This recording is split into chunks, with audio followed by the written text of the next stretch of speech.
Hello, everyone, and welcome to the literary analysis of Clair Obscur Expedition 33, Part 3, where we kick off Act 2. Kind of confusing. Thank you so much for joining us. Last we left off at the conclusion of Act 1, the unfortunate demise of Gustav, and we have now been introduced to this mysterious newcomer, Verso, who claims to be a member of Expedition Zero, the very first expedition that left the continent after the fracture. So, there's lots we don't know about this man yet that hopefully we'll find out soon. But one of the things I realized I forgot to mention at the end of last stream was, with the death of Gustav and the arrival of Verso, one thing that kind of sticks out is in camp, you could only ever play as Gustav. You can't switch between the other party members like you can when you're out in the world. And now that Gustav has passed, we can only act as Verso, which is an interesting choice considering he's a character we just met, we know nothing about, and it seems now that excuse me. The idea of the protagonist has shifted more to Mael. So, it's an interesting question why we can only play as Gustav and Verso in these, camp scenes. Well, thank you, Wiles. Did it sound like just louder, or because I sounded like a sicky McSickerson? Also, good to see you. So yeah, that's a question I think that I would pose. Why is Verso, and by extension, I guess Gustav in Act 1, why are they the only characters you can play as in camp? All dialogue choices and everything rests on Verso and rested on Gustav. Why their perspectives as opposed to anyone else in our camp. Healthy as a horse now. I definitely feel better today. Definitely feel a lot better. Definitely less coughing. Definitely less feeling as sicky. So I am much pleased about that. Hello, Mr. Marshmallow Man. You've put on a lot of weight. Damn. Rude. I could say the same for you, you giant marshmallow. Bet you lost your stones again. You know me. But now you're here. We can go find them. Yeah, buddy. We'll find them. Tell me, did you tell them about... you know what? Oh, pardon, that is a thing that I will be... When we get there, I will hold my tongue until then. Oh, Maman's the word. I promised. Great. I'm counting on you. More secrets. Always, mon ami.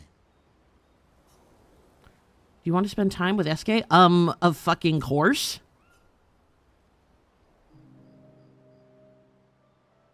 Verso, mon ami. Esquier, mon ami. I feel like I haven't seen you in years. I want to take all my naps on SK. 3 years, 67 days, and roughly 10 hours. 10 hours and 7 minutes. Oh, you've been counting too. Roughly.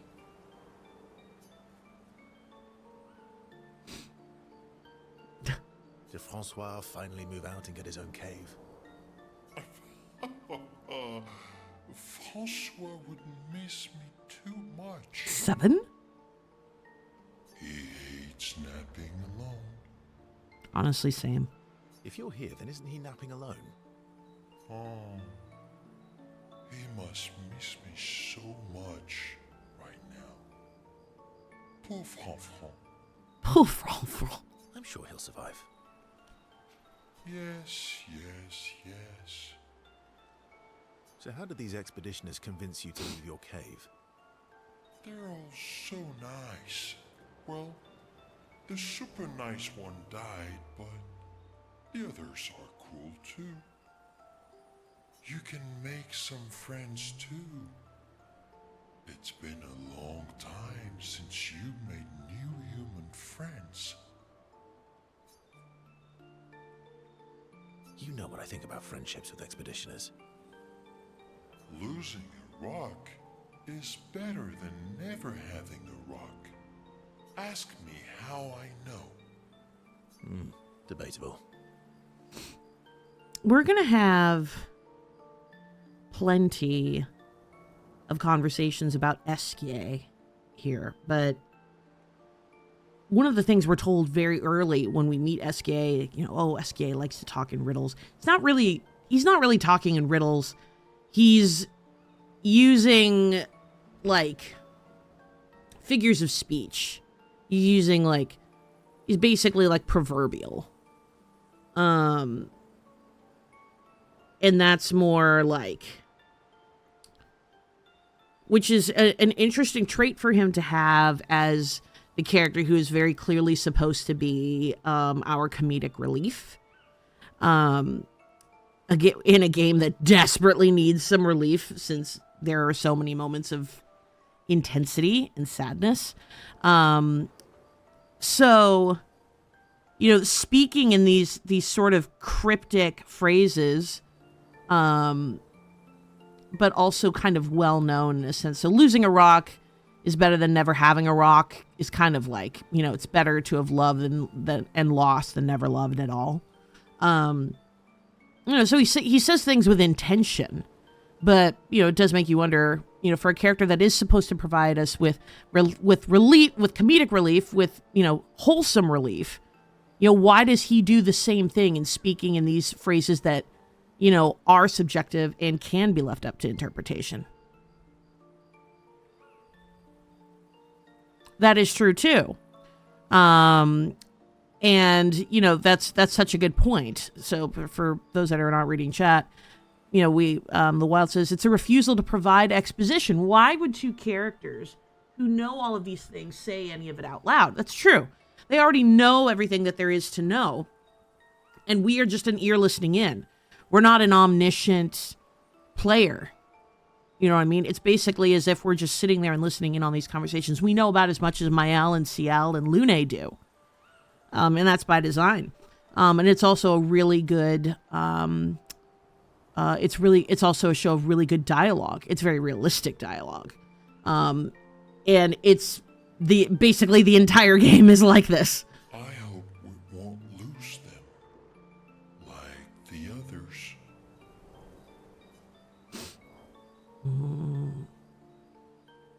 But also that line right there. It's amazing how saying so little can tell us so much. That one line from Esquier, and then look at Verso. Look at the way that he's looking down and how uncomfortable he looks. Nothing else needs to be said. There is nothing subjective or up to interpretation about this. We know what Esquier means by that, and we know how Verso feels about that. And that is great dialogue, and that's great story exposition. It should all happen in these small bite-sized moments. You don't need big explosive revelations within dialogue to get the story that you need. It can happen in these small, seemingly intimate moments and with the way that characters react to, things that are said. Yeah, that's a very good point. The closest thing we get to an audience insert is Mael. Everyone else refuses to say anything they don't know already. Very true. So, you lost your stones again. How did you lose them this time? Yeah, I lost them on our trip back from the Chestrel River, right after you left. Oh, don't worry. I hope you get them back. You are the best. I missed going on adventures with you. Me too. Esquier and Verso rekindle the flame of their friendship. So here's the new in-game mechanic we're introduced to, relationship levels. And again, it's important to point out that these relationship levels are happening between Verso and the other characters. It's not Lune and Esquier, it's not Ciel and Lune, it's not Mael and Verso. It is Verso with these other characters, which is a very interesting game design choice. And I say this because I don't necessarily know what the answer is. I have my suspicions, and there's probably not a right or wrong answer here. But why choose Verso? When, we're already under the expectation that this story is more about Mael than it is about these other characters. We're getting these implications that she plays more of a role here than we thought. And Gustav's death was kind of the linchpin there. This big revelation. He was not our protagonist. He was a catalyst for Mael's call to action. This is the very beginning of Act 2. Thinking of trying the game again. Please. And if that's the case, you should absolutely stop watching right now. And I say that with the utmost love. Don't let us spoil you on this. But yes, this is Act 2. This is the very, very, very beginning of Act 2. Don't let us spoil you. Spoiler Town, Population Clair's channel. Exactly. Do not let us spoil. You should play this. Although I have a lingering suspicion that you already watched Colo play it, so.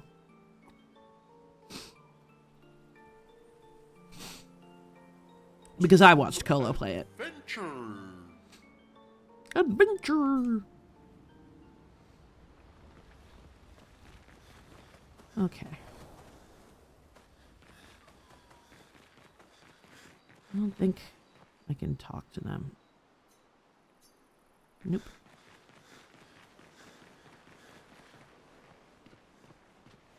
Expedition Zero left 67 years ago, which would make you...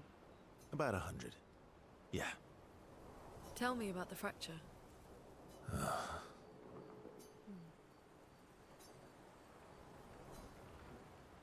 I'm not going to get much sleep tonight, am I?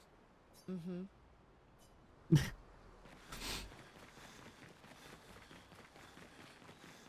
Alright, I think that's the only dialogue we can do with them.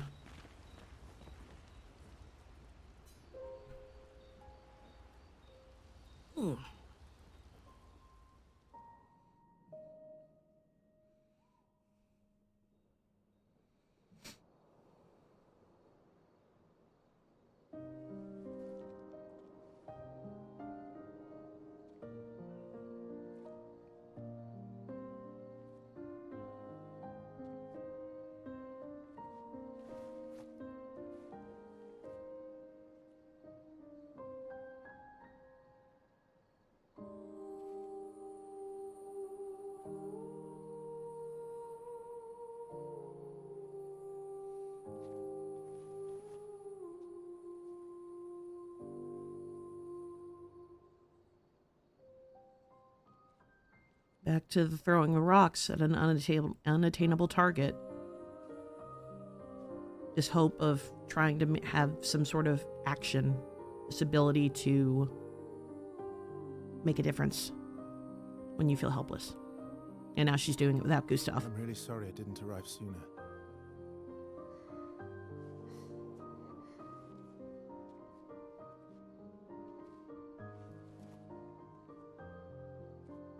He was your brother? Something like that. Losing family is difficult. I know. I know what you're going to say. You want to offer your condolences. You want to say something comforting. But I don't need it. I've had enough condolences. I've lost so many families now. I just need...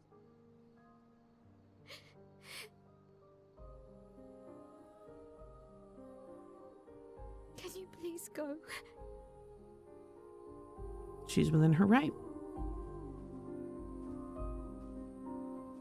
She's 100% within her right.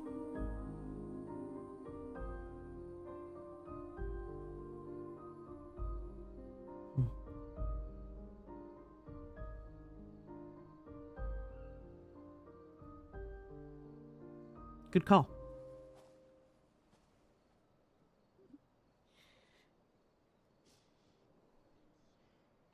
Very good call. Very good response from Verso there, honoring Mael's request. Let's not forget that Mael is 16 and has been moving around from foster family to foster family since she was about 3 years old. She has not formed many meaningful connections in her life. Gustav is pretty much it, from what we've seen and from what she has told us. So it's not really a surprise that despite her exposure to death, especially the ritual and the cadence surrounding death and how Lumerians experience and react to death, despite all of that, she is still going to be susceptible to grief in its rawest form when death acts outside of the norms that she knows. Lune and Ciel, and presumably Verso, have lots more experience dealing with loss, and they are older. And they have lost people outside of this, scheduled cadence of the Gamage. Mael has not. So this is going to be a lot to process. So that act of her throwing the rocks, at the paintress, serves two functions. One, we saw her do that multiple different times with Gustav. So it's a way to try to imitate that closeness that she felt with Gustav, because that's how she knows to find him, so to speak. And also because it is the only physical, tangible way that she can find to take action at this point against the paintress. She is entirely helpless at this point and at the mercy, really, of Verso, because Verso is the one here with all the cards. Verso has the knowledge of how to get to the paintress and how to get to Renoir, which is what she wants. She doesn't want to kill the paintress for the sake of Lumiere. She wants to kill the paintress so that she can get to Renoir, so she can presumably find some sort of closure for Gustav's death. She has a motivation now outside of, the noble convictions of the expeditions. And we're going to see the way that drives her. But right now, all she feels is helplessness because she is at the mercy of Verso, and she is at the mercy of the knowledge that he chooses to share. And rocks that she can throw from miles and miles and miles away. Spin, hello. Good to see you.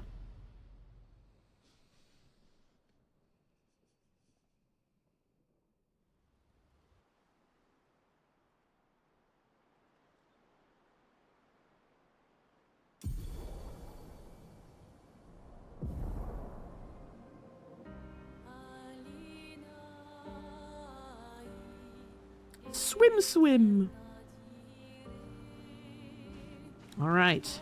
Head for the monolith, through the quarry to the north.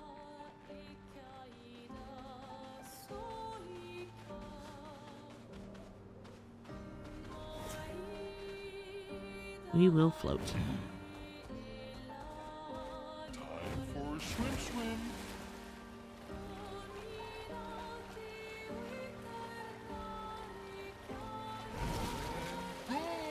Ooh, can I kill you?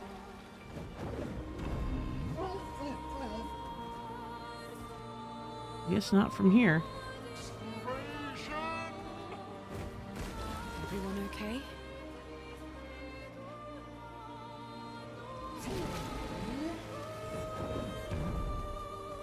I believe this is where we need to go, right? Swim.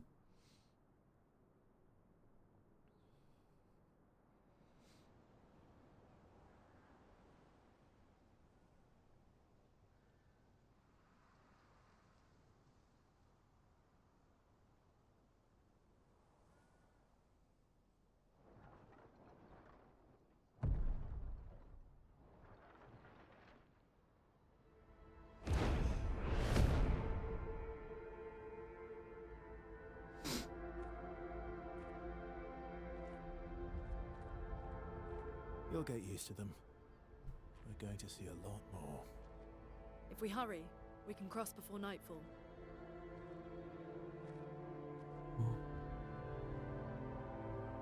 Wait, Again, desire for closeness, holding the arm. could we bury Gustav? I wish we could, but protocol is to keep moving. Gustav would understand. We can look for a suitable place along the way, yeah? We'll find a nice spot. Actually, there is a place. Past the quarry, out of sight of the painters. Tranquil haven. Protected by magnificent trees. I think you'll approve.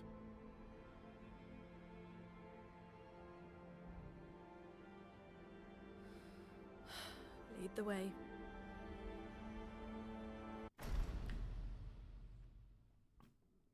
I hate how it blurs the screen.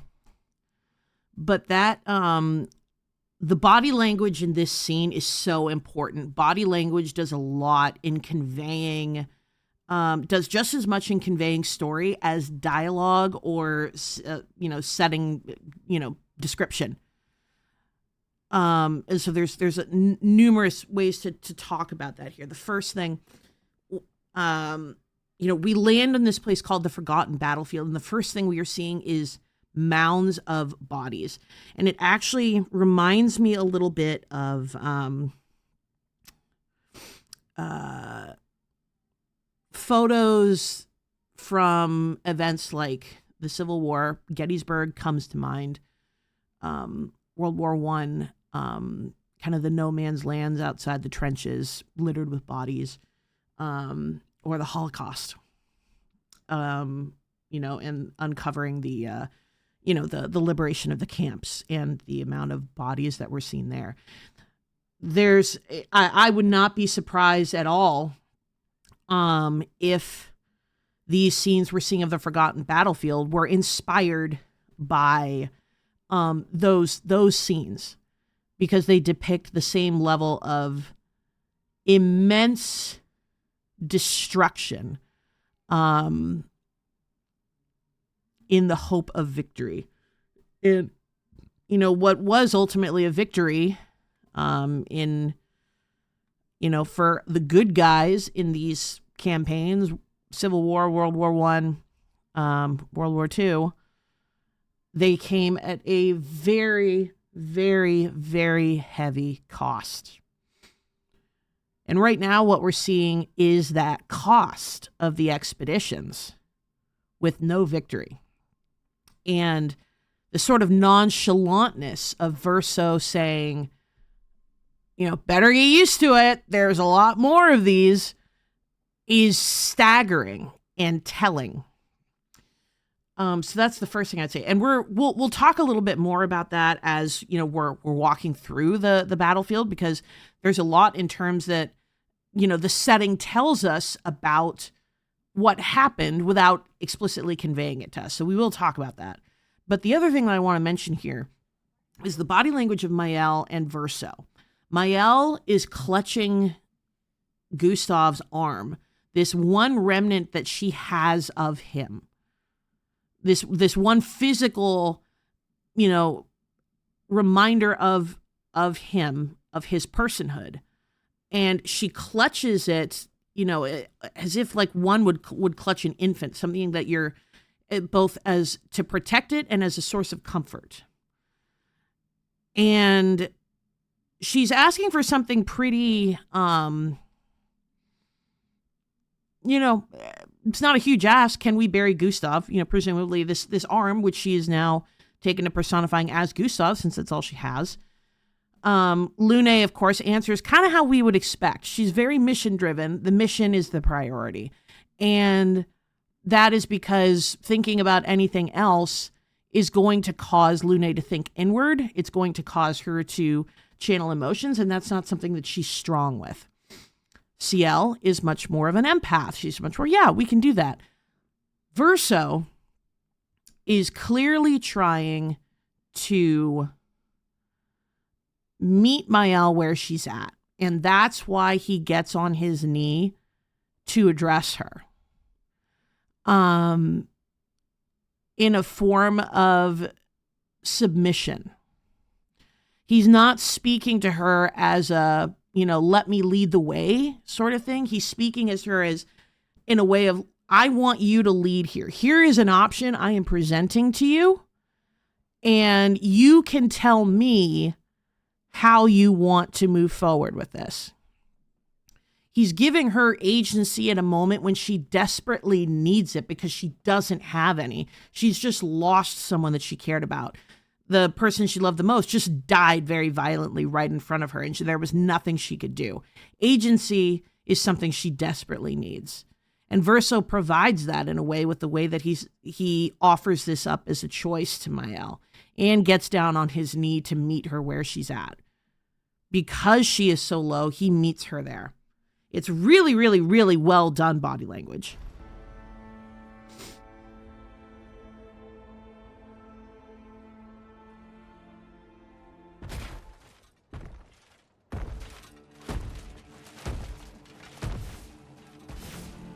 Let me show you something.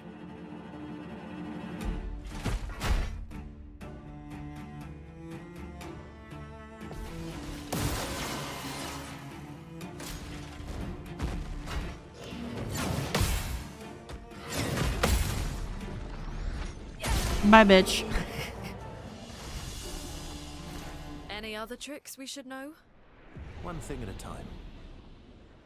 Okay, so this is what I wanted to, provide a little context on. Setting is a way to convey story. Look at all of these crashed ships. Crashed ships, bodies.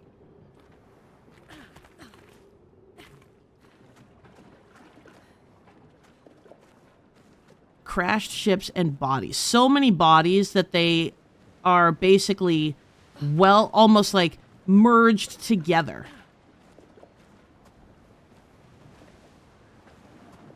I don't need someone to explain to me what happened here. I know by looking at it. That is expert design here.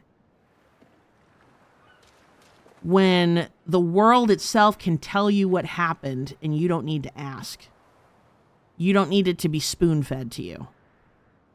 We know exactly what happened to. And look at the way that there were mounds of bodies over there, and they sort of start to peter out around here. We will see them pick back up, but they peter out up here. So there was clearly a massive thing that happened at the site of these boats these ships that crashed, and the few that managed, they slowly made it up the beach. But less and less and less and less made it. Till you get here. That is great story. These are all expeditions? A single Nevron took out most of them. Is it still around? I've only seen it once, many years ago, so most likely not.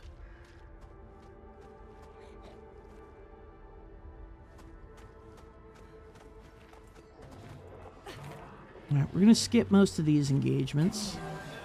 Although I am curious about. Good stuff.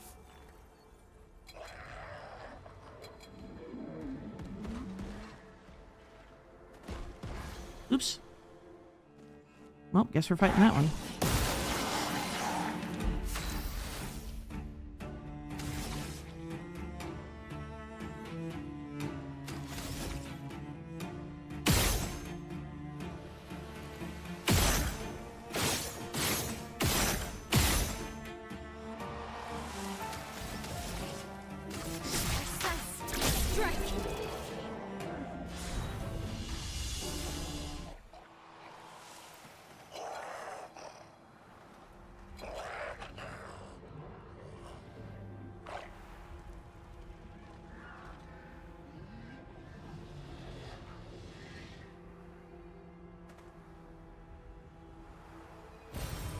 Useful.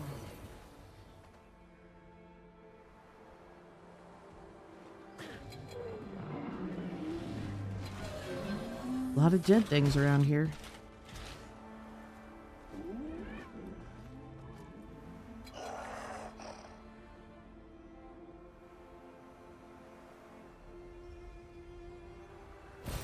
An advantage.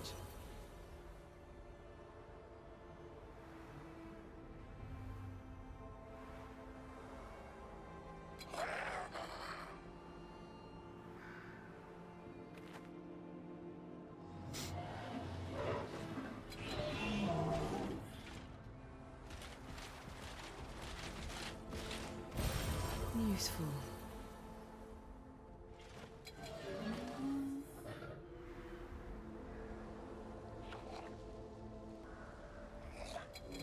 Excuse me.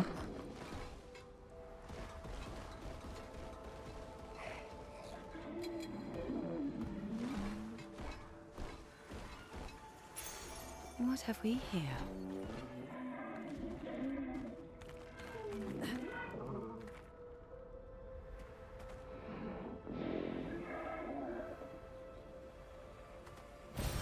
Nice.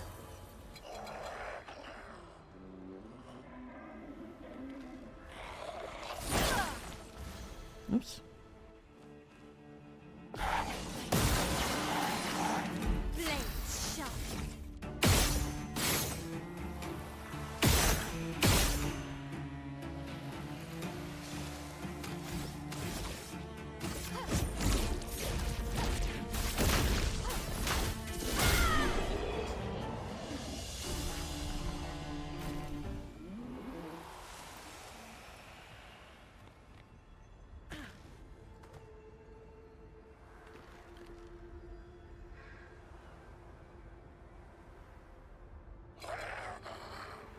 Excuse me. Don't mind me.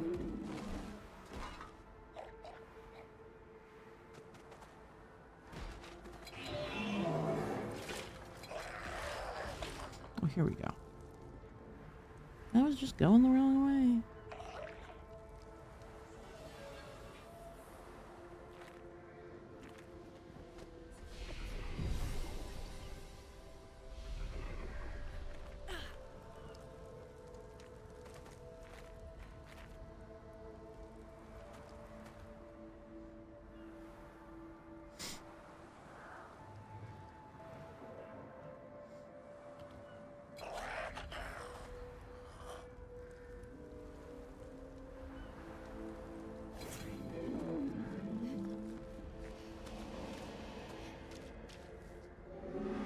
You're awake. Surprising. Have you sufficiently recovered? If so, then you can help. There's much left to do. Who are you? Help with what? I guess not. Pity. I'd hoped to return to more important matters. But instead I must occupy my time with this. What do you mean? What occupies your time? An exercise in futility. I really don't have time for this. It's probably for the best that you don't get involved after what happened before. Go and play with your friends. I'll handle this. The woman has gone silent.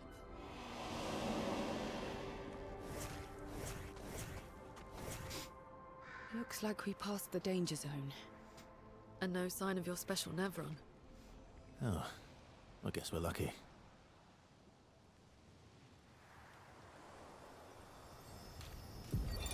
Expedition 57, Carla.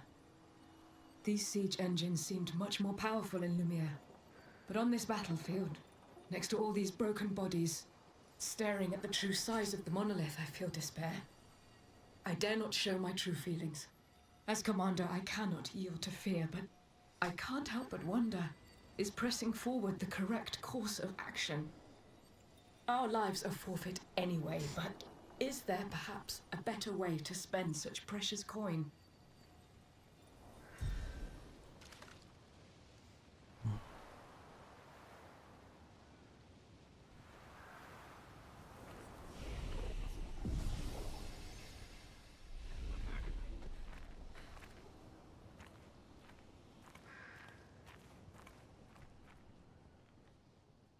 Darkness lows as one soul decides.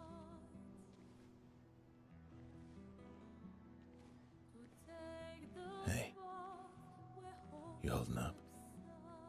We're almost there. Holding up. Everywhere we go, just death. Death and more death. Everywhere we go, just death. I don't want to see that anymore. Look, my I Elliot. thought you would understand. You said you spent your immortality burying the people around you. Doesn't any of this bother you? Who said it doesn't, Mael? And you. Gustav's dead. How can you keep going like nothing happened?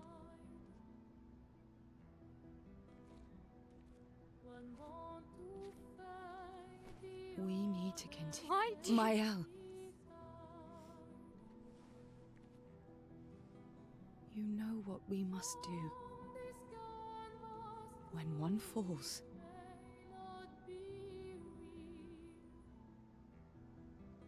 come on.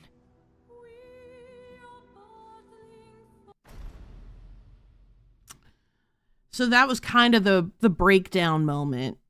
They would kind of be expected. And this is pretty much what Mael needed to hear. She asks a very reasonable question. How can you all just keep going like nothing has happened? How can you act like nothing has happened? There's a very simple answer, Mael. It's called preservation. It's self-preservation. If you pause to reflect on the stakes of your situation, the situation that you are in, you will end up just like we saw with Carla in that journal entry that we just saw. You will despair and you will question if it can even be done, if it's worth doing. They have no choice but to keep going. Having any sort of objective at all is all that they have to hold on to when the situation is as bleak as it is.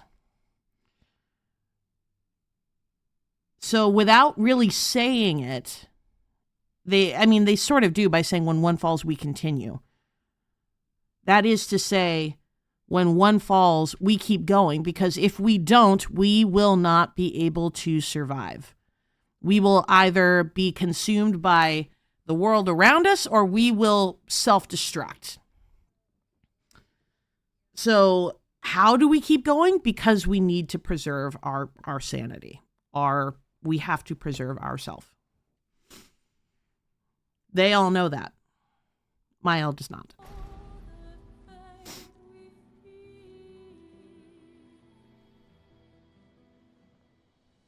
And this is probably a reflection for Verso because he has over 100 years of dealing with it. So he probably is going to come off as more callous than the others would.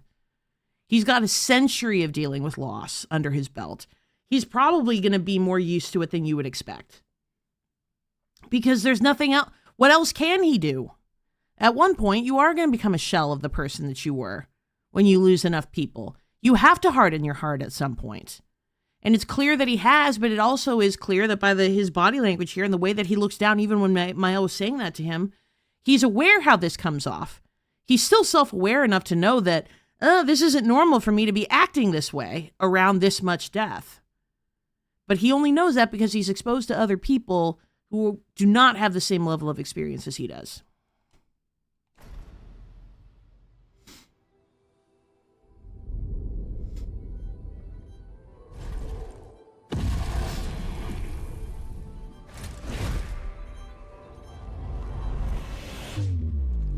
High tune. It's been some good conversation today.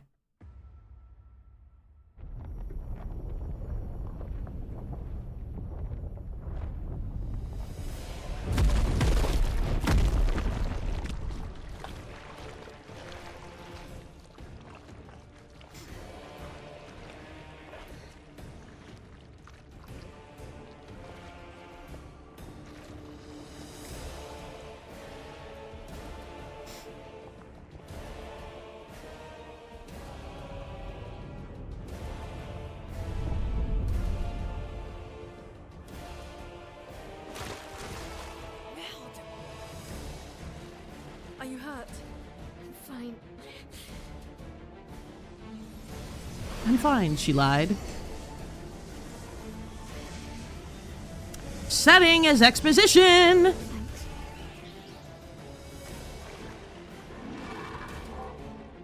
Ready?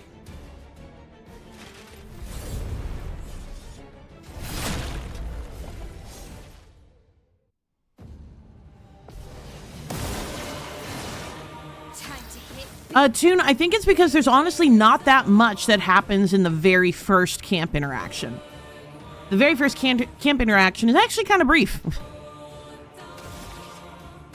Stendhal! Can we one-shot him?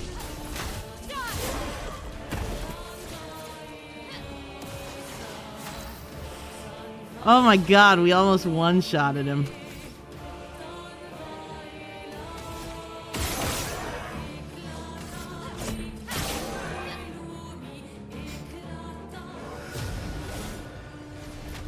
Also, I just noticed, based on a video that I was watching, actually the video that you sent, Toon, that his cape is the Expeditioners' flags. All of the flags of the Expeditioners, he's taken them as trophies. Which is metal as fuck. Uh-oh.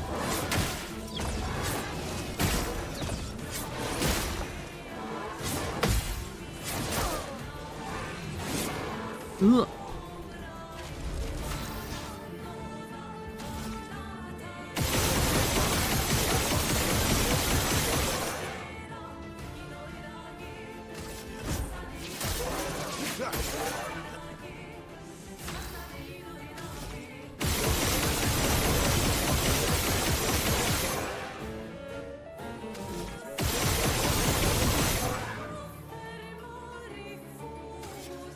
Let's, survive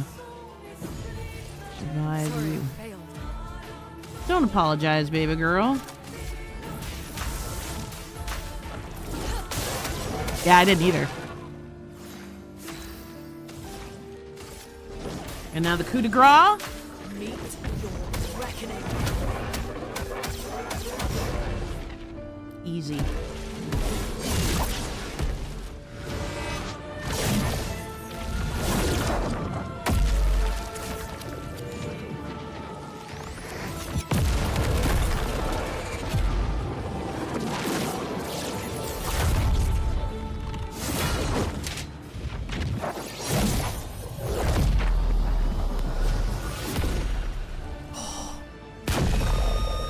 Fucking chills.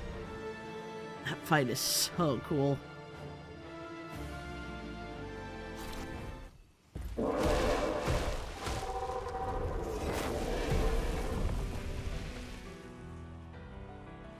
Well, turns out this Neveron wasn't that strong, but you did well. You learn fast.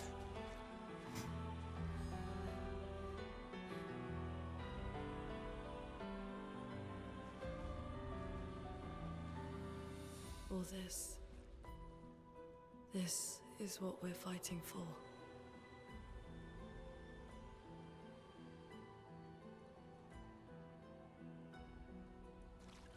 Yeah. That's what she needed to hear. That's what she needed to see.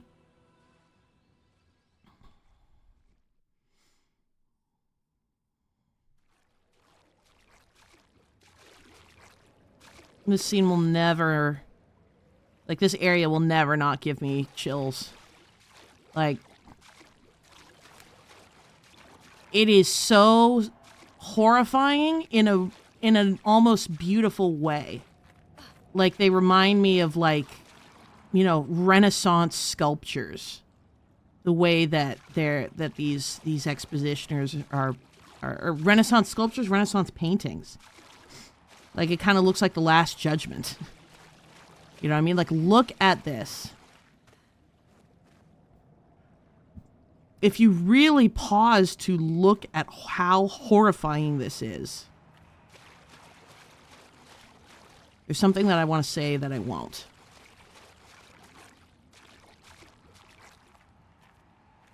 But this is why I believe what I believe.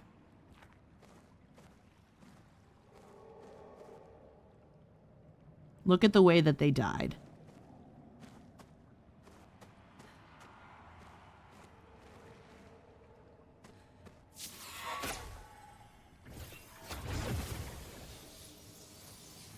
You just don't unsee that.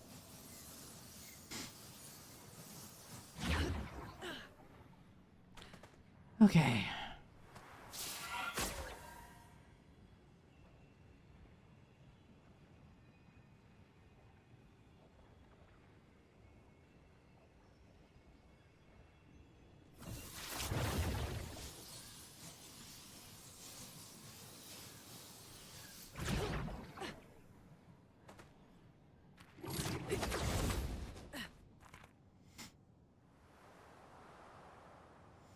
All right.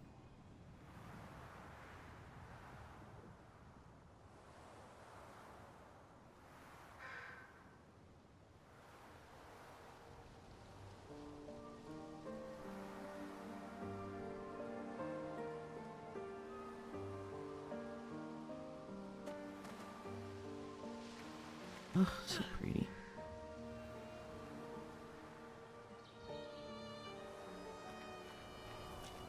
Is this the place?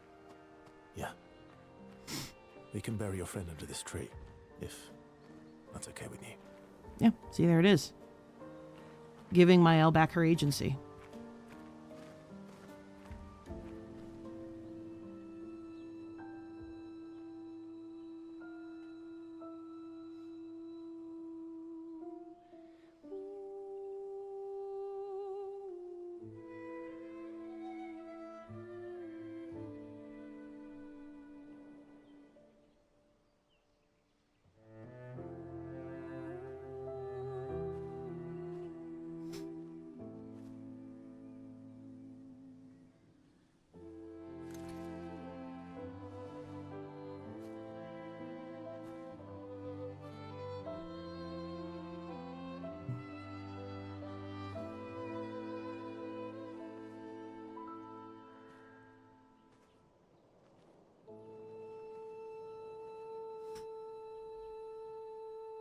Couldn't wait for me, could you?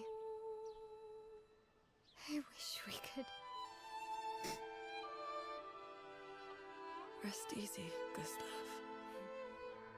I'll finish what you started. The paintress, Renoir, they will pay. No more dome. Just open skies. I'll save them, Gustav. Emma, your apprentices, everyone. You can leave it to us. You were always there for me. I'll save them. Say hi to Soph for me, yeah? We could never tell if you were my brother or my father. But to me, you were both. Best brother and father I've ever had. When one falls, we continue. Thanks for being my family.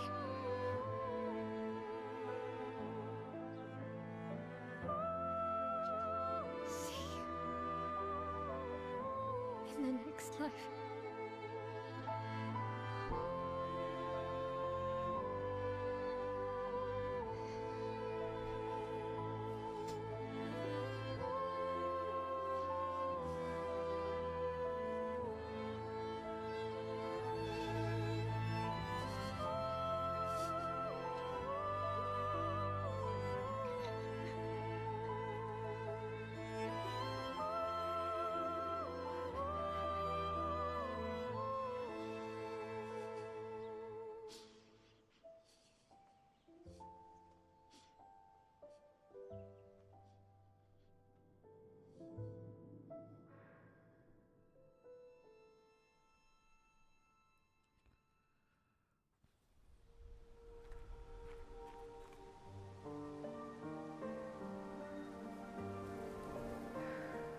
That scene is a love letter to grief. And what I mean by that is, in that brief moment, we get to see how Lune and Mael and Ciel and even Verso processed loss. Lune chooses to honor Gustav by saying, "We will finish the job that you started." That is how she finds comfort. Ciel finds comfort in reflecting on happier memories, on their history, and honoring Gustav in memory. Mael finds comfort in making a promise. Her promise of vengeance is comfort amidst loss. And for Verso, we see that even though he maintains his distance, he can clearly hear what's being said, and it clearly causes him discomfort. I won't say pain because I don't know that, but he's clearly discomforted by the loss. He knows how much it means to these people that he is with. Grief is not linear, and it does not look the same across people. And it's actually interesting because on the date that I'm recording this, December 6th, is the anniversary of the deaths of two people that I cared very, very, very deeply about. Lost them at different years, but the same day. So this day is kind of hard for me on its own. And it's interesting now to experience this scene on a day when I've already been reflecting on their loss. And how much, even after all this time, that I still miss them. Grief takes many forms. Grief is not linear. Grief is very personal. Grief is very unique. And the way that all of these characters chose to honor Gustav, the way all of these characters chose to speak to Gustav, is the correct way to grieve, because there is no wrong way to grieve. It is too uniquely personal.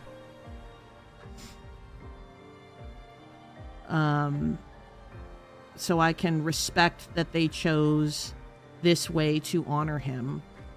And it also kind of informs the way that I choose to honor the people that I've lost. And hopefully for you, it can help you to consider the way you choose to honor the people that you've lost.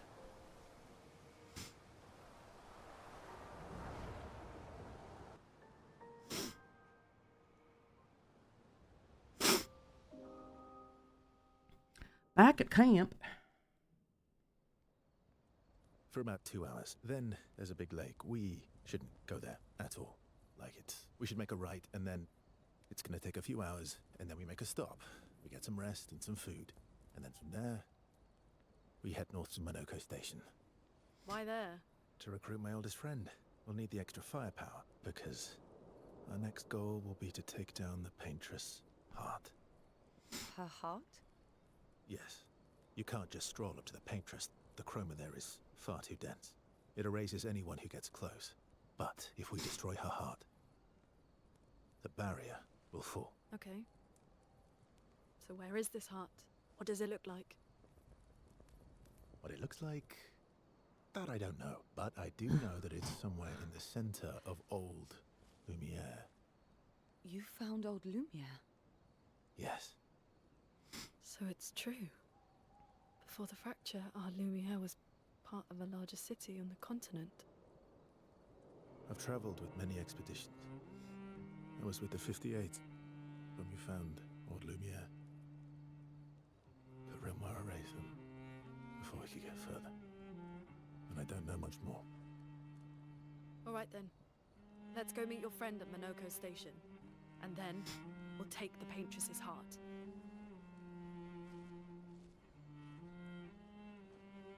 See, Lune gets clear objective, and she's like, she is all systems go.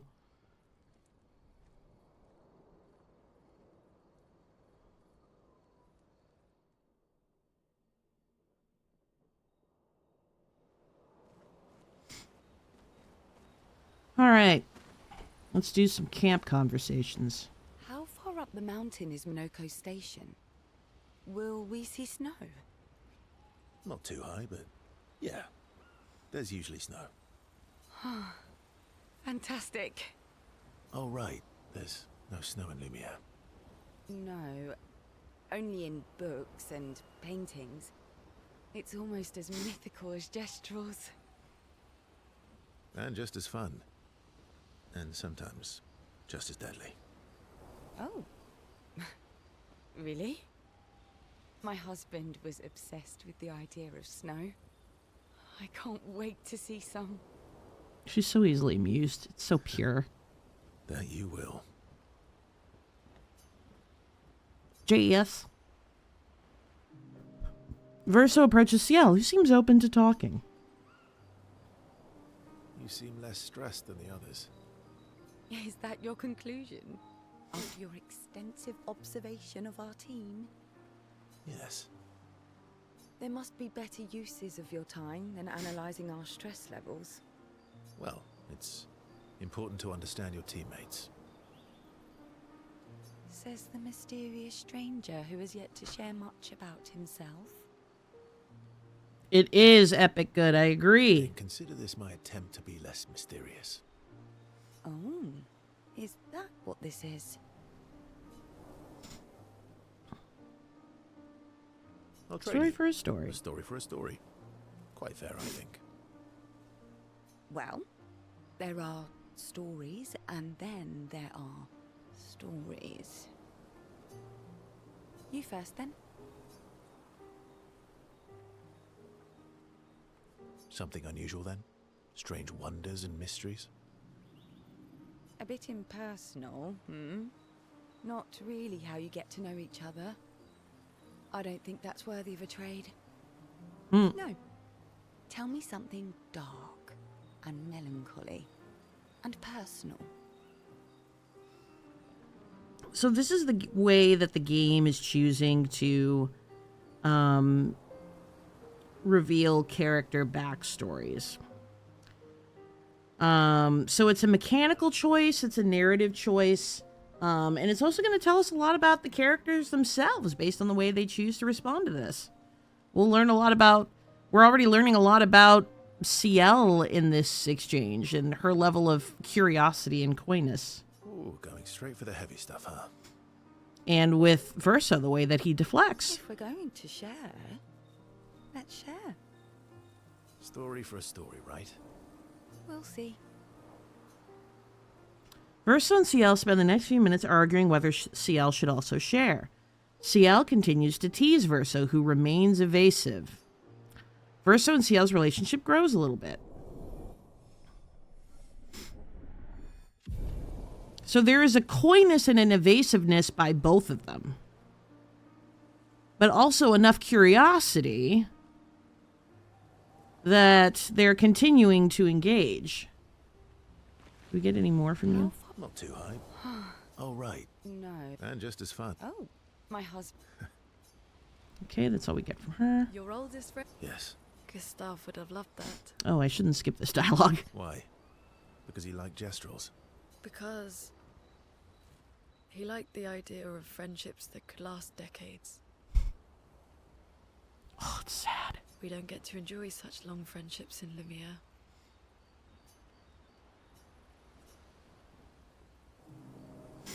Lune intercepts Verso as he walks by the fire. Why are you allying yourself with us? Not a lot of options out here, in case you hadn't noticed. What about the previous expeditioners? Did you help them too? Yet they still failed. That's a terrible way to ask questions. Do you always interrogate people like this? Given the circumstances, I think we can skip the pleasantries, no? Alliances are usually give and take, as are conversations. Trust goes both ways, no? Alright then. It's very As a gaslighty. gesture of good faith, I'll show you how to use Lumina. No need. I got it. Well, aren't you a quick study? But I appreciate the gesture. Thank you. Mm-hmm. Trust works both ways. All right, as a gesture of good All faith. right. As a gesture of good faith, I'll answer 3 questions. Choose wisely. Only 3. Someone's a bit greedy. 3 questions with 3 follow-ups. You're really pushing this. I think it's reasonable. All right. Go for it. Lune spends some time bombarding Verso with questions. Verso remains evasive, which pisses Lune off, but also triggers her insatiable sense of curiosity. Lune is reluctantly intrigued, as is Verso. Lune is not coy here. That is not her nature. She doesn't play games. But Verso is not only is he playing a fucking game here, he's very gaslighty in the way that he's like, wow, you're greedy for information. Like, wow. Like somehow, like, Lune is the problem here for wanting to know more about the mysterious 100-year-old centenarian man who is seemingly immortal and is offering to help them. But yeah, Lune is the problem here. Okay. When the interrogation is over, they go back to the others. All right, do we get any more out of you? Gustav, Why? because we don't get to enjoy. Okay, nothing more from you. How come Minoko lives so... Minoko's a searcher. They travel the land looking for Gestrels who went missing after the fracture. The lost Gestrels. Yeah. That and he, pissed off Golgra. Oh, nothing for... That was Well, sad. Yeah. You were sad. Yeah. You were thinking of Julie. And not just her, but... Yeah. Want a hug? Yeah. I do. Yeah, we do. Yeah, and Esquier says so much by saying so little.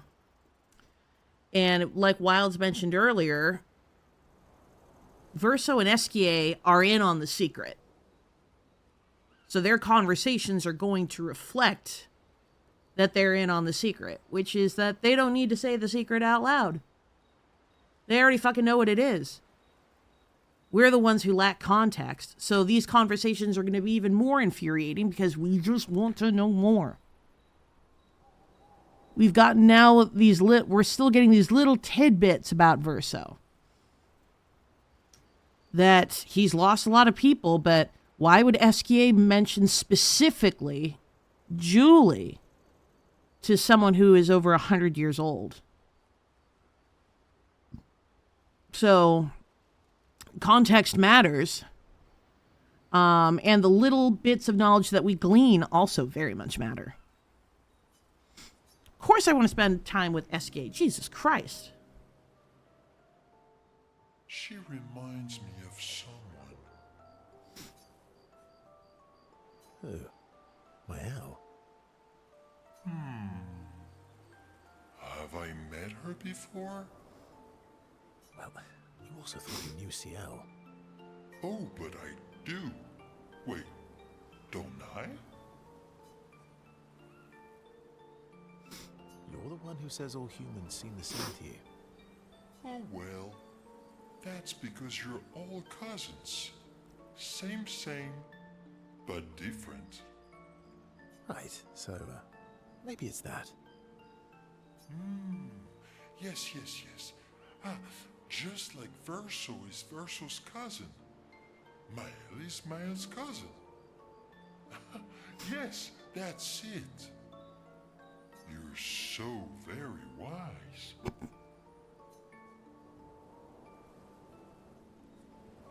You know, that almost makes sense to me. It's okay if you don't understand, Verso. You're still wise to me. You're just a big ball of nonsense sometimes, aren't you? That's why we're best friends. Esquier and Verso have fun talking to each other a bit more. Their bond grows. Dose. Let's go. They talk a bit more nonsense before going back to the others. All right.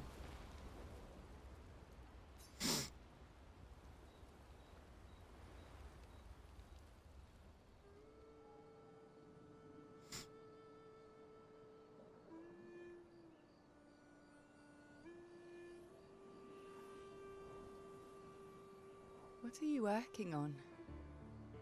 Contingency plans.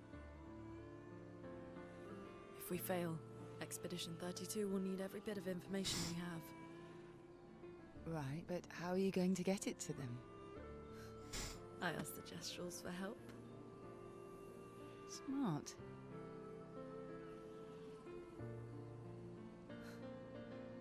What are the stars whispering to you?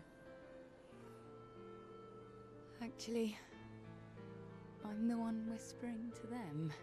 Oh?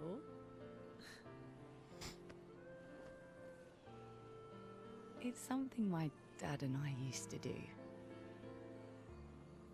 When I was scared, or anxious, or even when I was happy, he'd say, share it with the stars.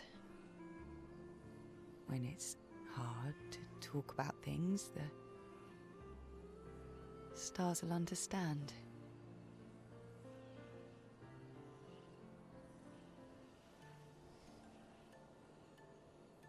I like that.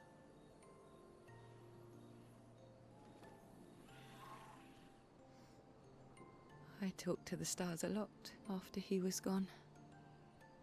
I remember the night we first met at the Crooked Tower. Right. After the gommage. I was surprised to find you there.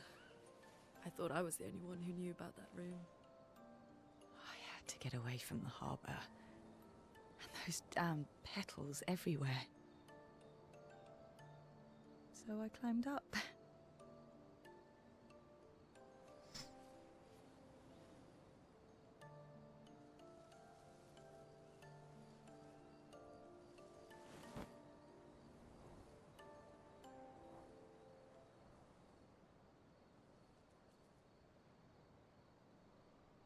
It wasn't logical. But part of me really believed my parents and their expedition had succeeded.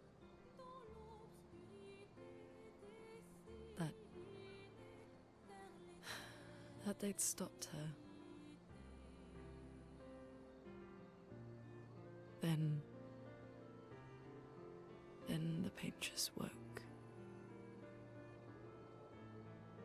And I knew they weren't coming home.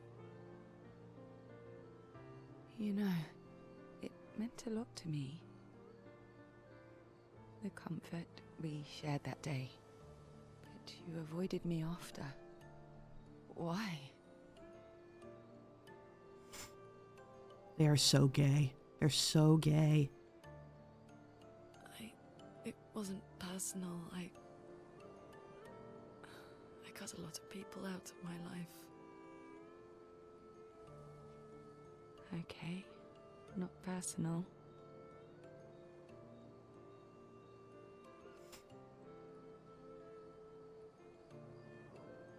That day, I knew my parents had failed. They were counting on me to finish their work. I couldn't afford distractions. Friends are not distractions. I know that now. Wow.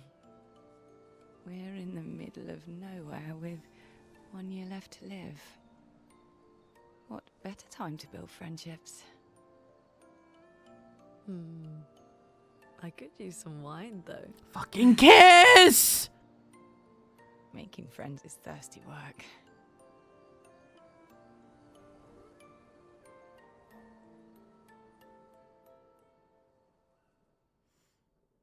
Ugh! I don't have any analysis. They're gay as hell. They're so gay. And the fact that they don't kiss drives me crazy. Ugh.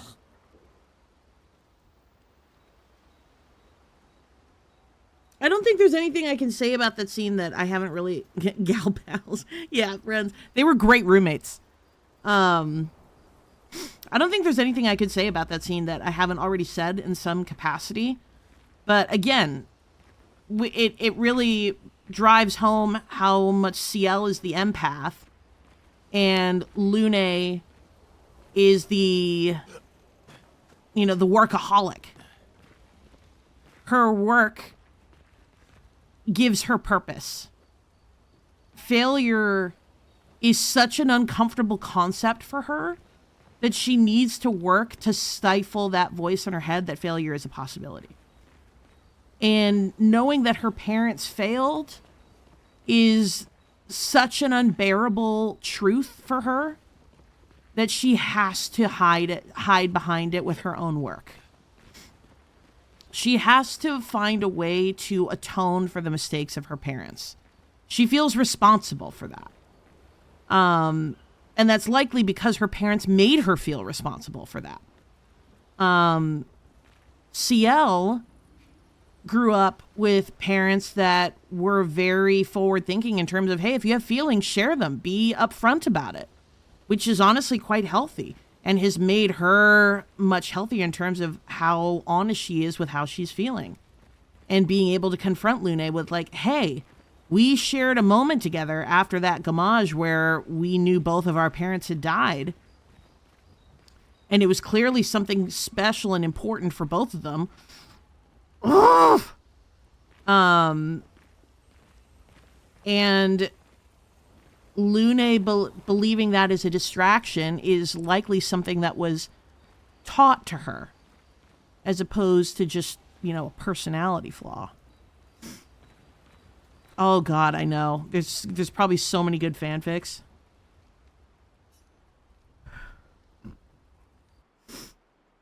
Maëlle quietly approaches Lune, wanting to apologize for her behavior on their way to bury Gustav. Hey. Hey.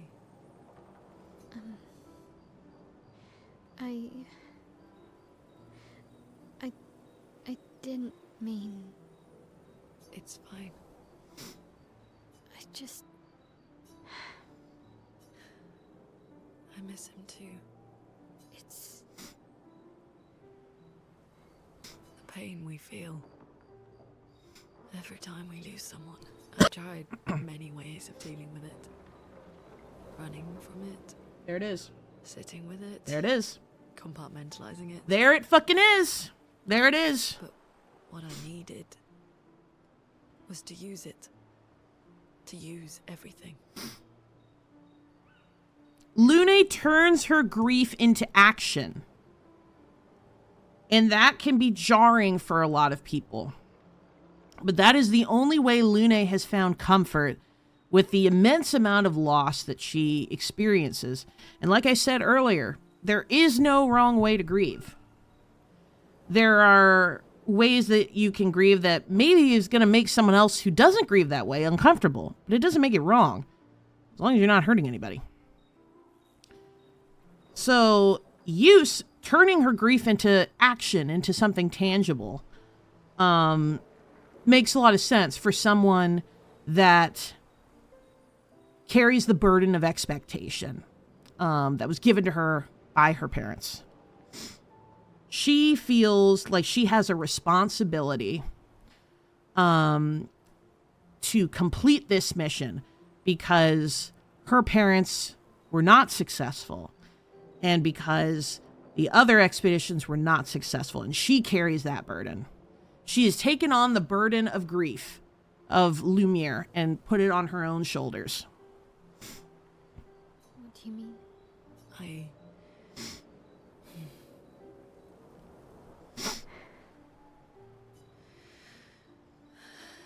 I feel everything. Yep. And I let it burn inside me.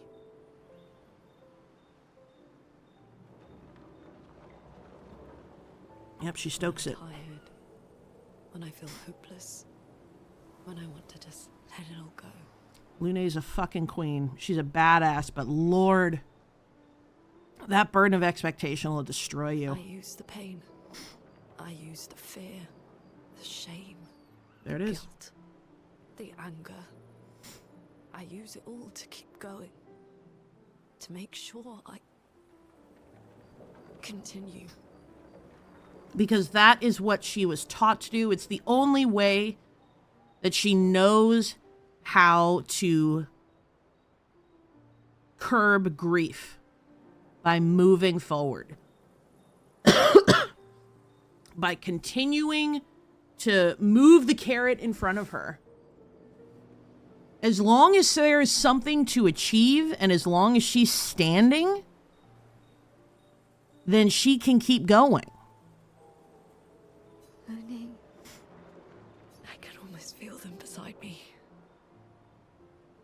Everyone we've lost. Walking with me. Especially when I use Chroma. I feel their presence, their closeness. And they help me. feel Gustav. Yeah. I do. I'd like to feel him with me too. You have an affinity for Chroma too. Try it.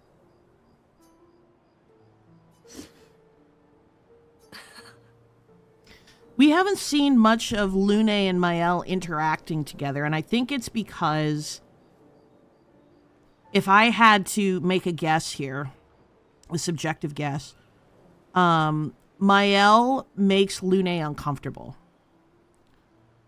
Because Mael, in some respect, probably reminds Lune of herself. Being young and having the burden of expectation. Obviously Lune and Mael are very different, and they have approached this situation very differently. But Mael is impressionable. She's 16. And Lune remembers being 16 and impressionable. And that was also presumably around the time that she lost her parents.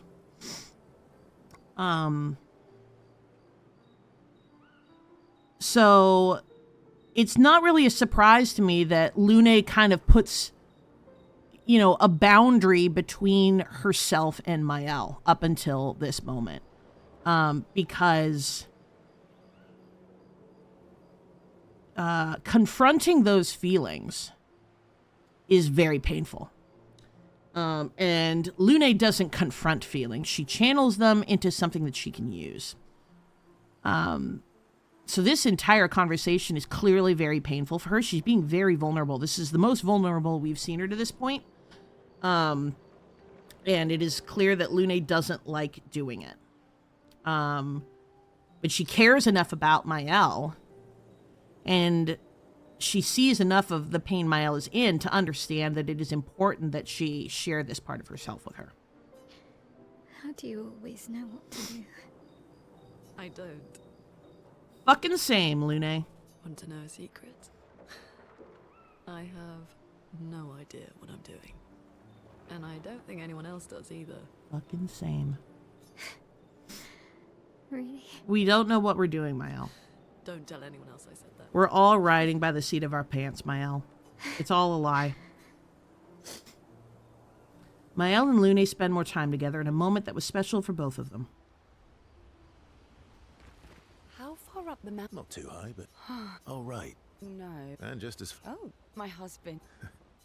Okay. I'm just taking things day by day. Me too. Me fucking too, friend. All right, let's write in the journal. And let's go get Monoko. Mael finds a spot where she can write. She spends some time writing in Gustav's journal to honor his memory. She gathers her courage and writes about Gustav's sacrifice, how he laid the trail. She hopes Gustav's apprentices will read this journal someday. I think that's also very symbolic now that we're seeing Gustav was initially writing in the journal and now Mael is taking over. I think that is also the game narratively telling us now how Mael is our protagonist.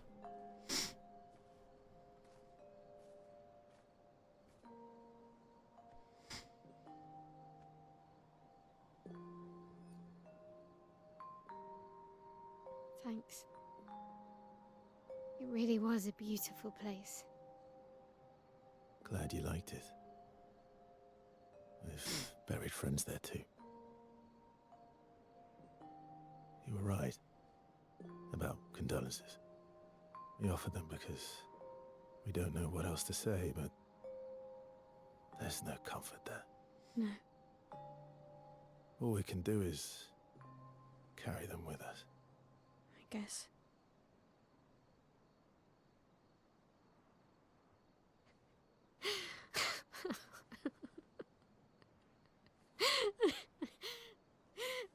Sorry.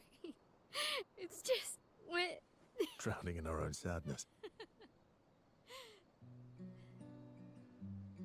Hey, why did you join the expedition? I mean, with the Gamage, I understand the rest of the team's decision, but you're half their age. Out here seemed better than in there at the time. It's natural. Wanting to escape a life you don't want. Escape. Yeah. That's what I wanted. But Gustav and the others, they really want to change things. Well, changing your life also counts. Can't always shoulder the world's problems, you know? It'll drain you fast. Gustav would probably say, if more of us cared, then it would lighten the load for everyone. He sounds like a good guy. Wait.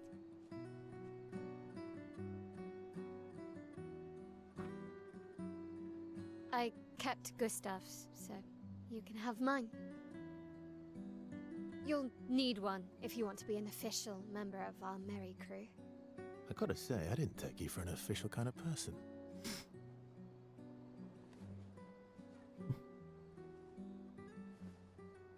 Welcome to the disaster expedition. Thank you. Mr. Azul, hello.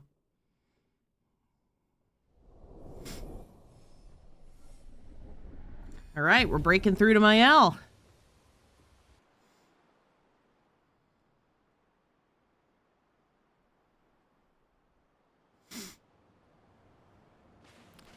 All right. How far to Minoko Station? With SGA? Yeah, should be quick.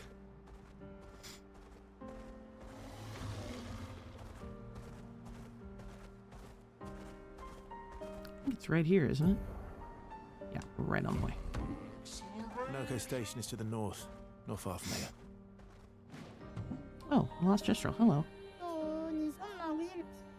Qui ça le fo- Oh, l'été soquino. I am speed! Oh, I can't go this way. Go around. Hello?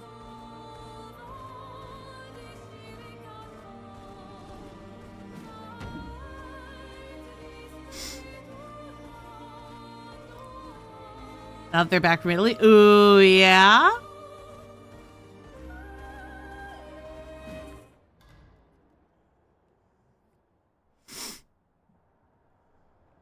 Follow the tracks. They'll lead us to Minoko. A train. Gustav would have liked to see that. Is it true before the fracture, Lumiere had trains running throughout the continent? Always running late. Ooh. But running. Yes. Always running late. Oh, we have an attribute to upgrade?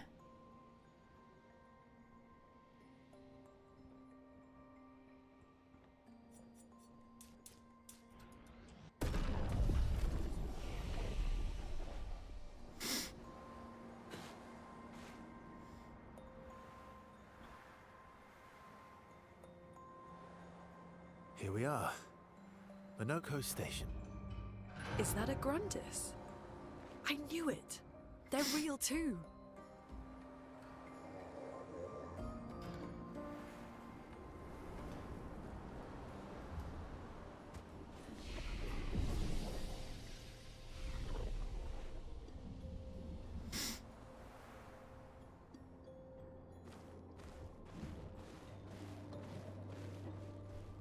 All right. If Minoko's not here, that means...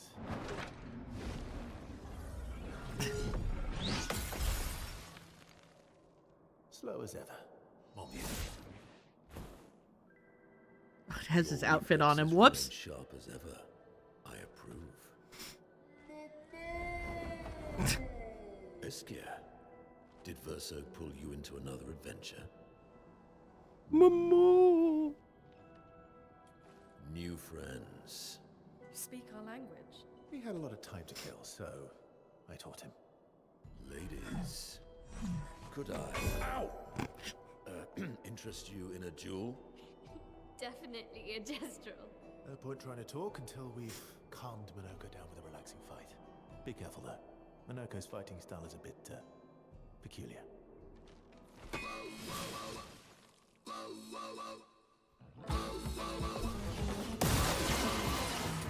Let's spill some ink.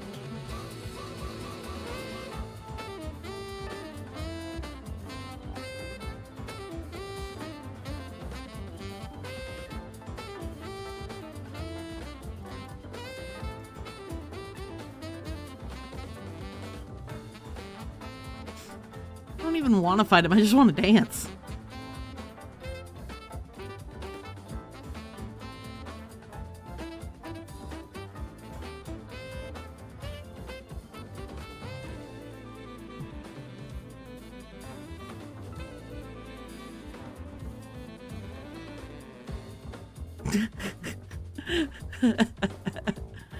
I knew chat would be bopping.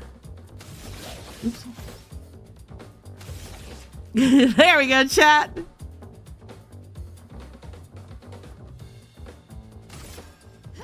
Anyway, let's fuck him up. Fiery.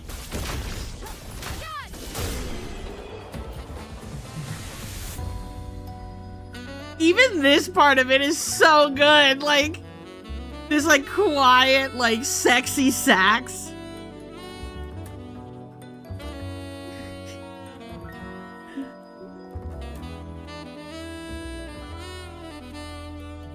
It's so good, you know? It's so good. They just cooked with the soundtrack.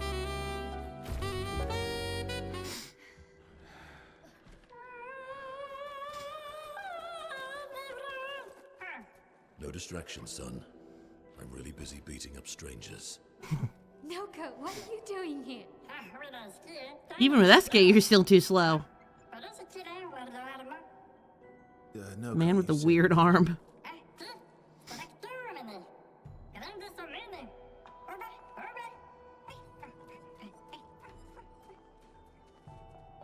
Oh. A stalact.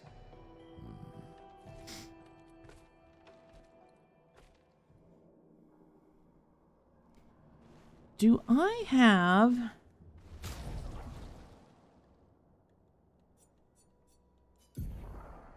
his full skill set? I do. Okay.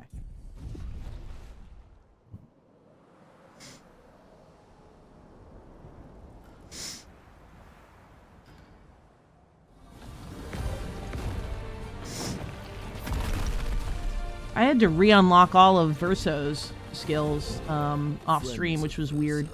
As honored guests, first fight is yours. Defeat the stalact with your fearsome talents. Right. Oh. You're serious? Yes, he is.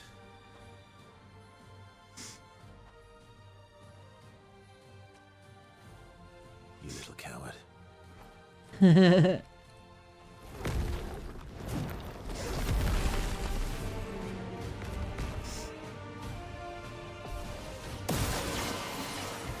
Blades sharp. Okay, I guess we'll send all you two. Fiery.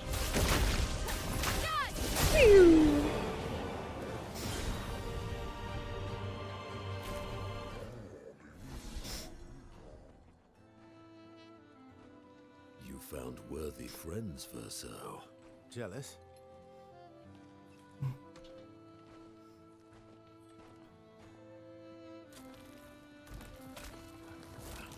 What are you doing? I just need the foot.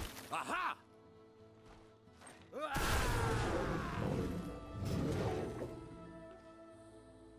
He transforms by collecting Neveron feet. Don't ask me how it works. I've never understood.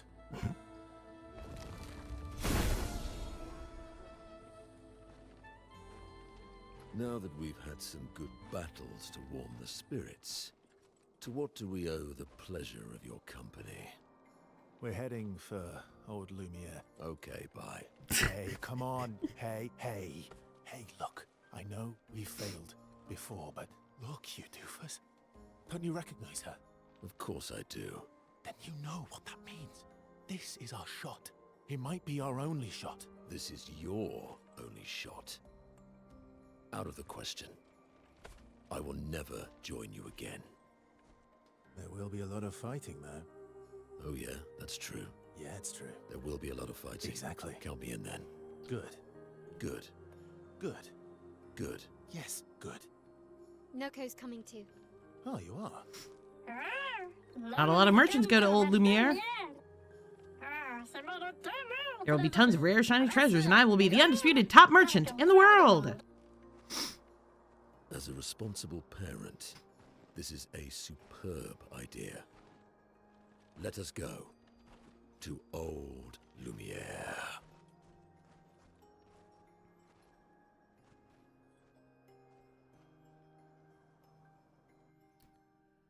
This is another moment. Grandis came out now that the Stalect is gone. You should go talk to them. They're nicer than the Gestrels. I would love to, but we don't have time. If you want to go to Old Lumiere, you should head to the north. Okie dokie. Are your skills still unlocked? Hey boy. There. Okay.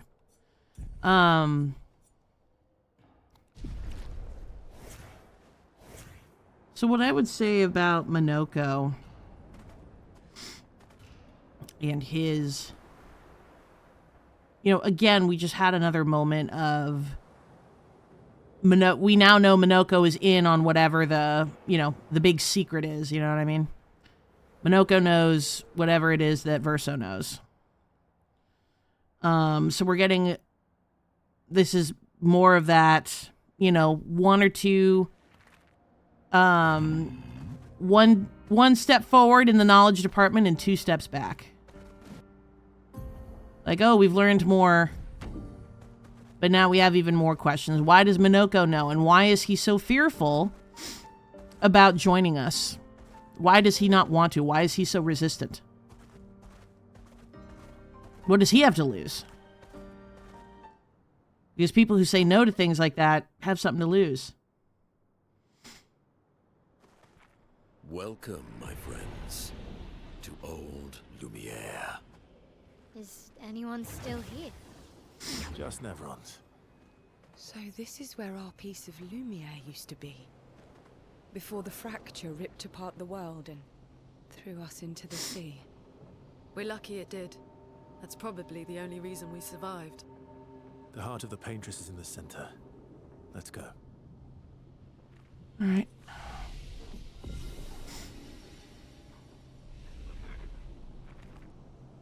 Hey, buddy.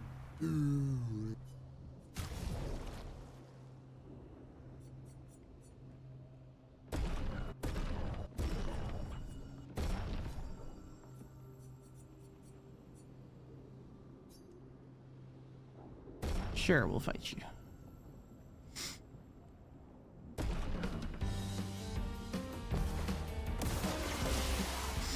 Not looking good.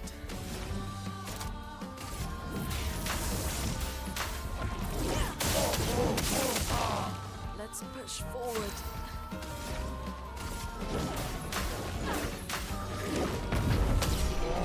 Ka-chow. That was brilliant. I like you. Algueron. I guess that's for CL. Sure, I'll buy it. I have a boatload of money. Stay on your toes. Okie dokie.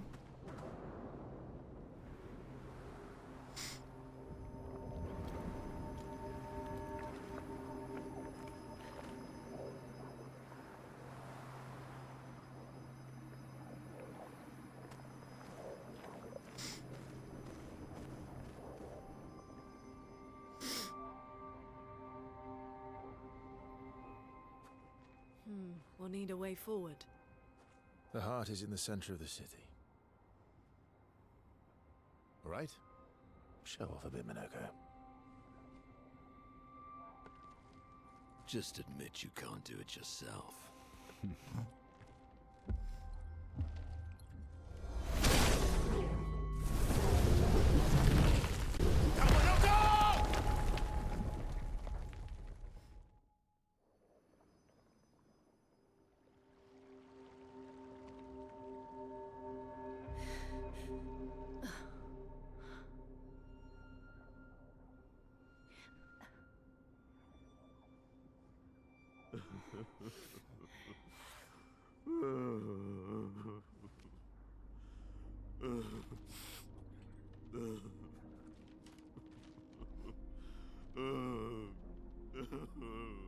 Minoko! Why the hell did you... Sorry, I fucked up. I just wanted to show off. We just have to regroup. The others should be fine. Verso said the heart is in the center of Old Lumiere, right? Right. Okay, Minoko. Stop crying. We have to move. Yes, sorry.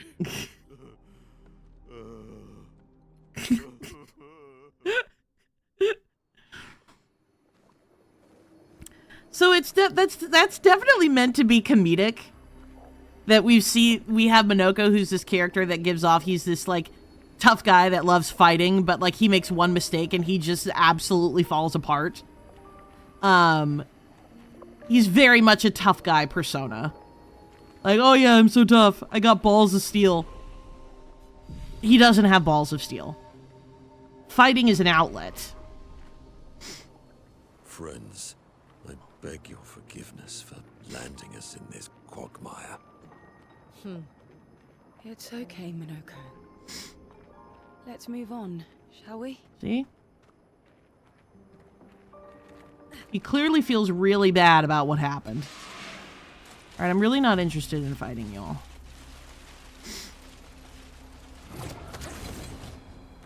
How exactly did our piece of Lumiere end up on an island when the rest of the city is here? One of the great mysteries. I wish we had more time. There's so much to study here.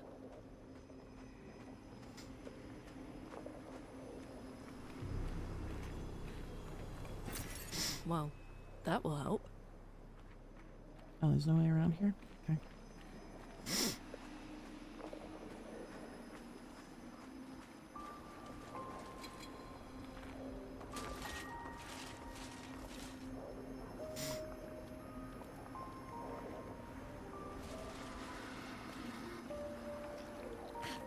Alright. So, Minoko, what was life like before the fracture? The world was smaller and cozier, livelier. There were many more of us Gestrels back then. The fracture tore our villages apart. Only a fraction of a fraction survived. Our forests are filled with Gestrels awaiting rebirth.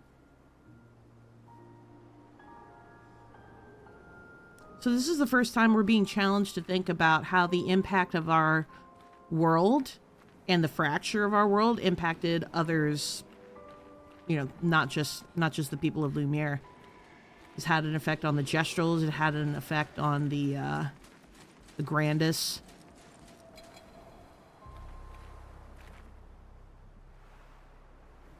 And, you know, we learned something about Gestrels. What does it mean that they're reborn?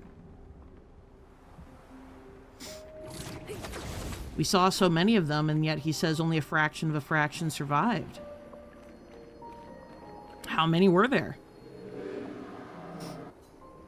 I have nothing but time, I suppose, to sit and think. Who are you?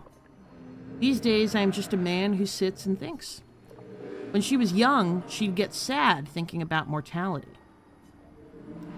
But when I asked her about her sadness, her answer surprised me. Are you talking about the paintress? She paints. She wasn't scared of death itself. She was sad because there are more works of art than she'd ever be able to see in her lifetime. So many fables from around the world that she'd never be able to collect, to bring to life in her workshop. All the beauty in the world she'd never get to experience. That saddened her. I encouraged them to believe that their dreams are within their grasp, but she proved me a liar. She did love to challenge me. Of all of them, she and I are the most alike. All of them. It's important to remember the ones we love, to keep them alive in our minds when they are far away. Far, far away. Are you originally from Old Lumiere? I paint them so that I can remember them, remember their faces. The man has gone silent.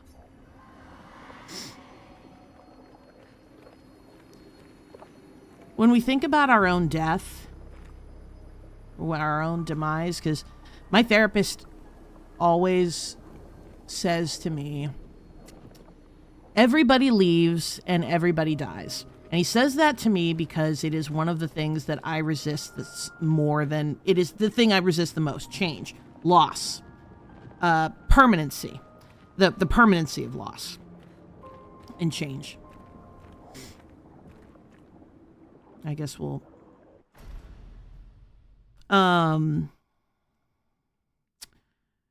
we don't often reflect on the things we won't get to see with our passing. We're so focused on our fear of what will the experience of death be like and what will we see after. We don't take a lot of time to consider what are we going to miss when we're gone. And that's something that's also worthy of reflection, and it's something that's worthy of grief in its own ways. We won't get to experience everything. We won't get to see every piece of art in the world. We won't get to see every single thing that we've ever wanted to see in our lifetimes. And there's so much that will happen, that happened before we were here, and so much that will happen afterwards. You know, we're just kind of a speck of dust in this massive cosmic experience. And to know that you will only get to experience the tiniest, most minute fraction of that is sad. Honestly, it is a little bit sad to think about. And I think that is something worth reflecting on and grieving in its own right.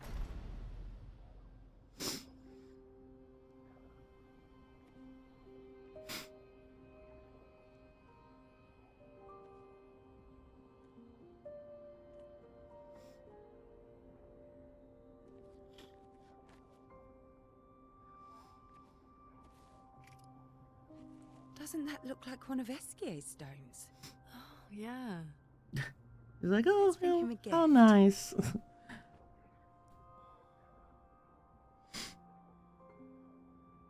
I was surprised you agreed so readily to Verso's plans. He seems to be our best bet for now. We lack too much information. Yep. Do you trust him? Nope. I trust that he wants to reach the paintress. So for now, our interests are aligned. He has been helpful. Still, I have this feeling he's hiding something. You think? Minoko, how did you meet Verso? I don't really remember. I feel like I've always known Verso. You mentioned traveling with other expeditions. Quite a few. How many? What happened to them? What happened to them? Maybe ask Verso when we find him. Yeah, okay. Finding them comes first.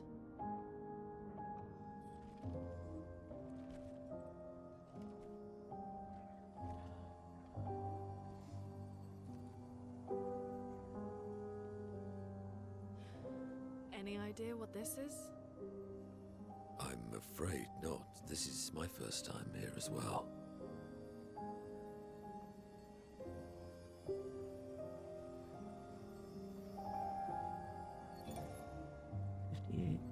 "58." 58. They were the ones that Verso was traveling with. I believe so.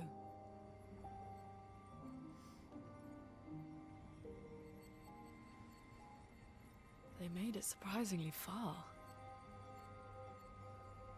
An axon. Interesting.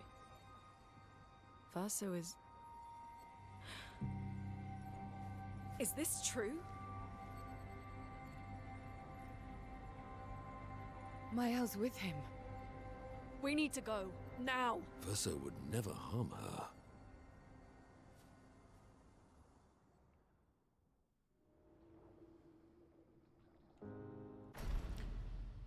This is, I think, the first time in the game where our lack of knowledge is uncomfortable.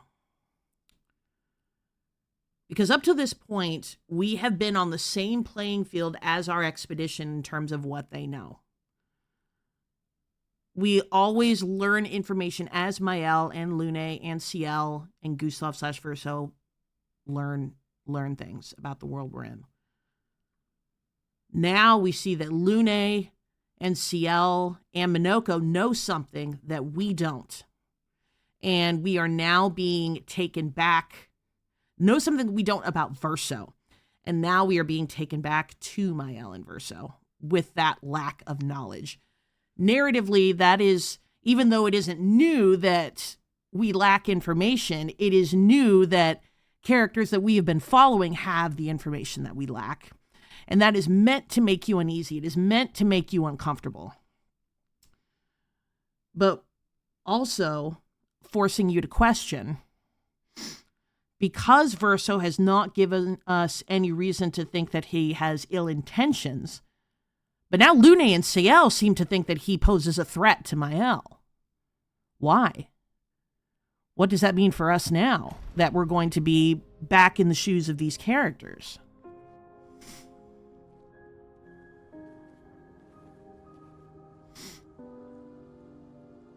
Can you stand? Minoko gets a bit carried away sometimes. My back hurts, but I'm fine. Good. The others are probably heading towards the center of the city. We'll rejoin them there.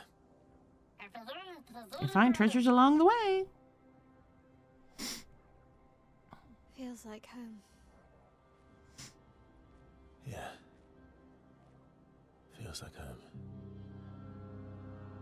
You okay? Uh-oh. Minoko fits well in the disaster expedition, eh? Yeah. It does. After you.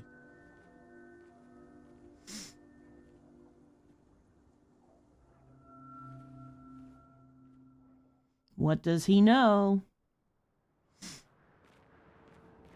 Speaking of home, where do you live in Lumiere? Above a bakery near the center. Angelique's Boulangerie. I ate there every morning. I wonder if it's still there. It's called Mathilde's now. When this is over, you should go and visit.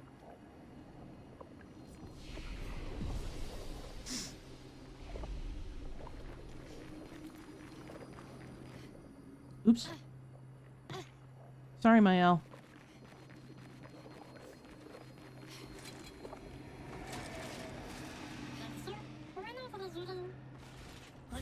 Oops.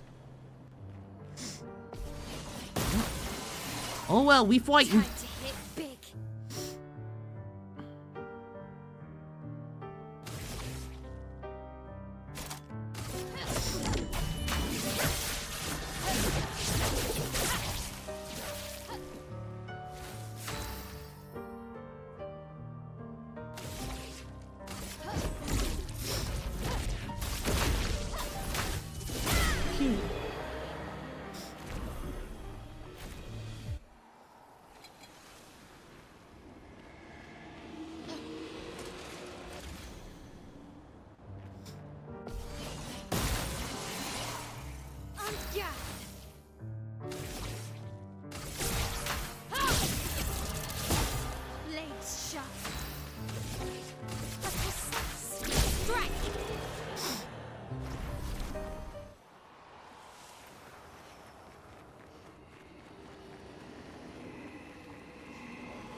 pretty good team.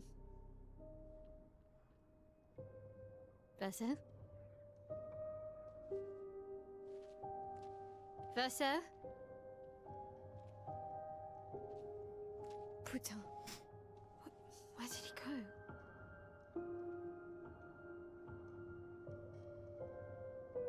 Now this is cause for worry.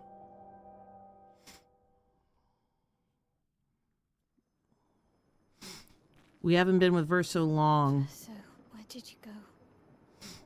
I need to find Lune and Ciel, quickly. Hi, I'm still here. Don't worry, Verso runs off all the time. He's always ditching me and Minoko. He'll be back. It's still way enough to worry me, though, because even though we haven't been with him long, why would you abandon the youngest member of the expedition? It tells us that Lune and Ciel may have been right to be concerned.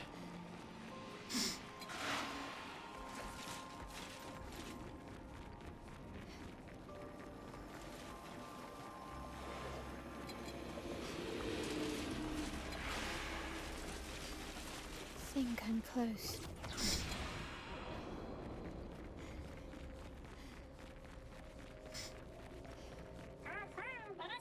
Oh, there, that must be the place.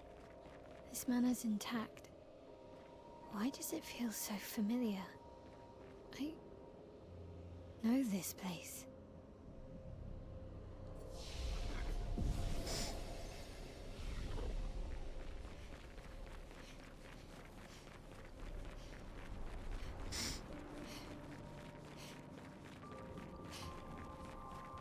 Quick detour.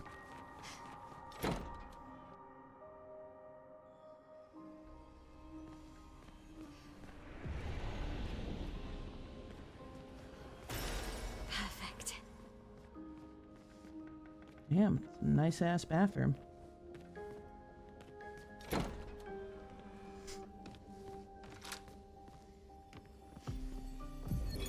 But how? With someone who refuses to talk. We don't even share the bonds of grief anymore. She walks her path, and I walk mine. I don't exist to her. None of us do. She's left us all behind to drown by ourselves so that she can drown alone. Jesus, that's deep.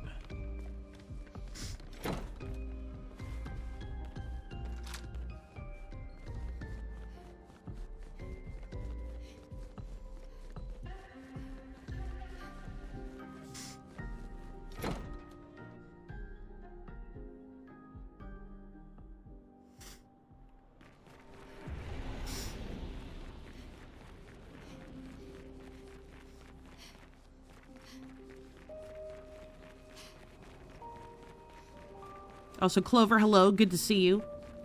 I don't know if I said hi yet. I apologize.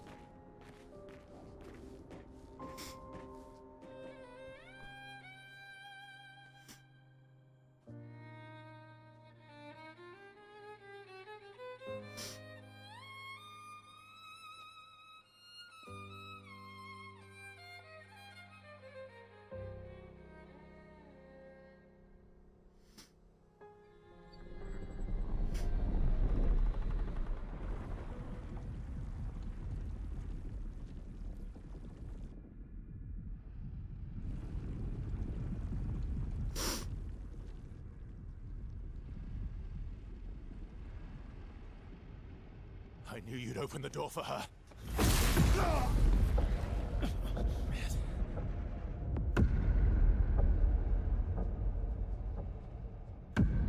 Really, Verso? This was your plan?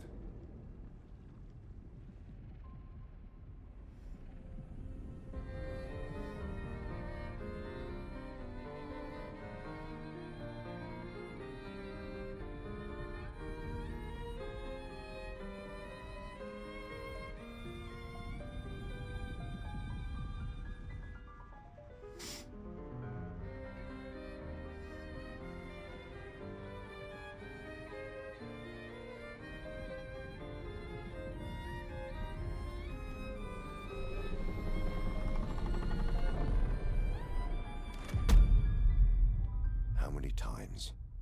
Must you hurt our family? No, you don't get to lecture me on family. Why do you refuse to see I am doing this for us?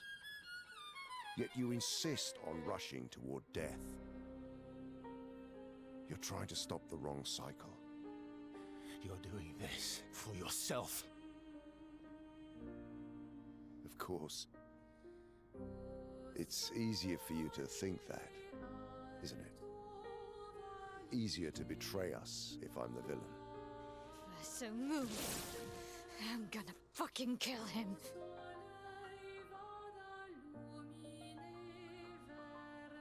You haven't told her the truth. Have you, son?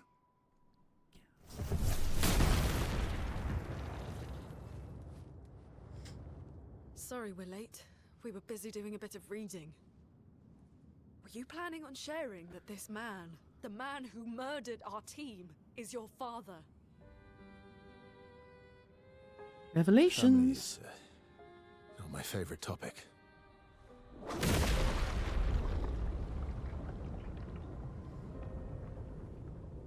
Right, can we talk about this later? I'd really like for you all to survive this.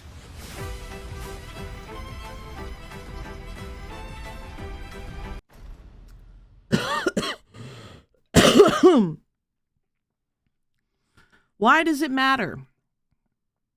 You may be asking yourself. Why would a secret like this matter? Though it technically doesn't impact the fact that Verso has been assisting us, and it seems to not change the fact that our interests remain aligned,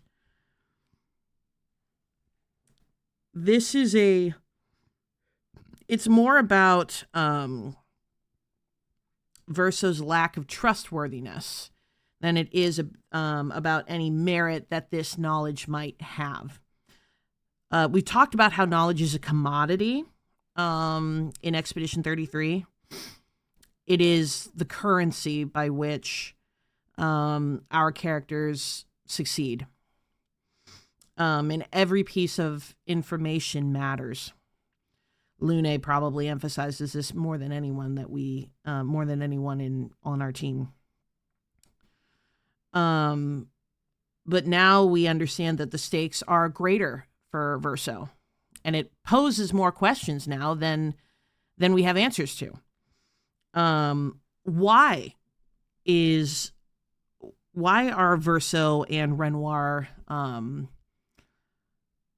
opposing sides? What is their relationship to the Paintress? Why does Renoir keep talking about family? And again, these are characters that have so much knowledge that they don't need to speak plainly. They're not intentionally being obtuse. They are speaking with the knowledge that they have. You know, they don't care that the rest of the expedition doesn't understand the full scope of their conversation. It doesn't matter to them. They are just talking as two people who are in the know, and we are not. We just happen to not be. And that is so frustrating. We're at a point now where we have seen this over and over and over and over again, where we're getting these revelations and then being left with more questions. So there is a massive opposition between Verso and Renoir. Why? What does Renoir mean about trying to stop the wrong cycle? How many fucking cycles are there? What is this truth that Verso has not revealed to Mael? And why is she not more, anxious about this? Why are the rest of the team not asking more about this? What is going on here? And why the fuck are we about to fight this guy? You're supposed to be off kilter before, and that makes going into a boss fight really fucking difficult psychologically when you don't really even fully understand why you're fighting this guy, other than that, fuck him, he killed Gustav. But we still don't understand why he did. And so that's going to create a lot of conflict for the player and a lot of, burning questions that we're not getting the answers to. he admitted when meeting them. Yeah, it is a massive omission. And that's its own question. Why omit that? If it doesn't really, if it's not diametrically opposed to your interests. Okay.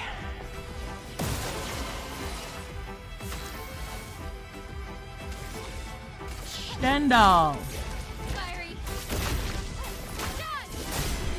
Ha! One shot! 5 million damage.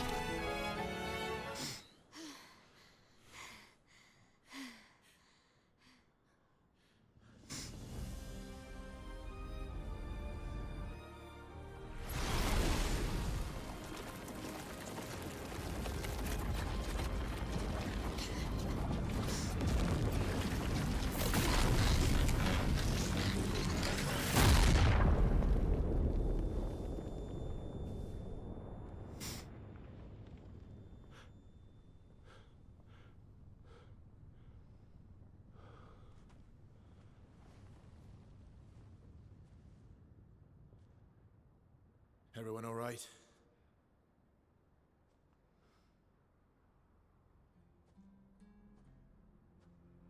Lurker?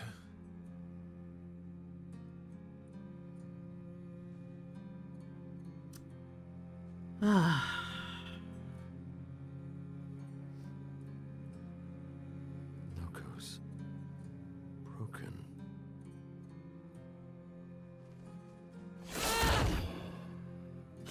Why don't you accept who you are?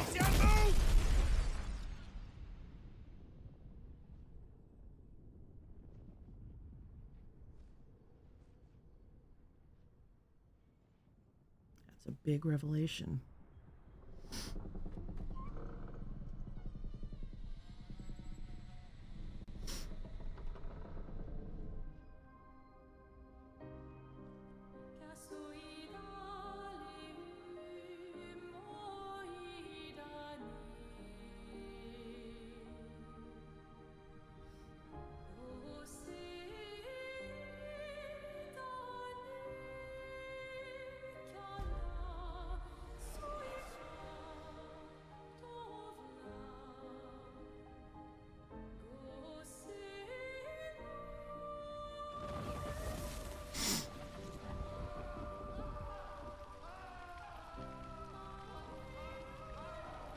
What is that? Will you tell me your name?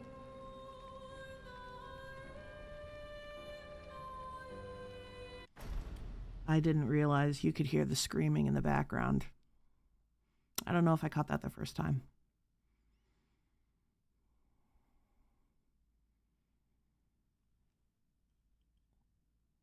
I don't know if I caught that the first time.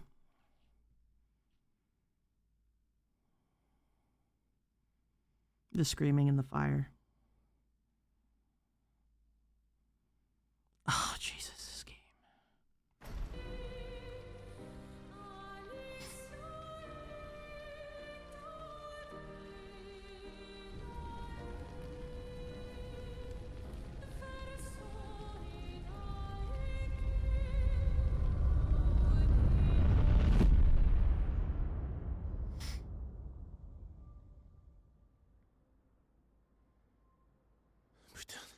Where did it go?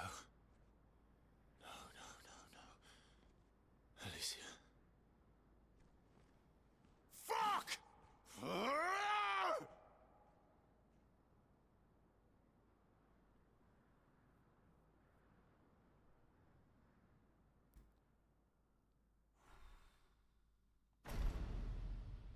Oh, man. The thing about this game is that at every opportunity, we lose in one way or another. We won the physical fight, but we lost the war of information.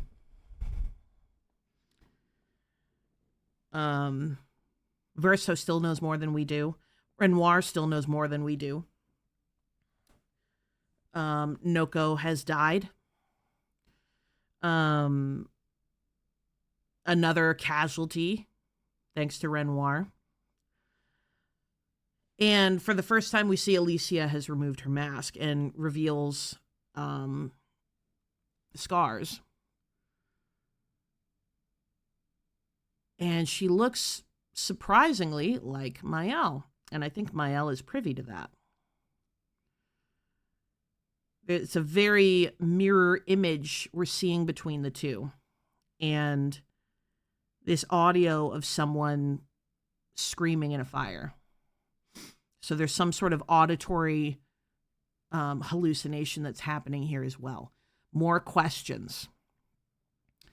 But masks are a very common tool used in stories. Because a mask allows you to be whoever it is that you want to be.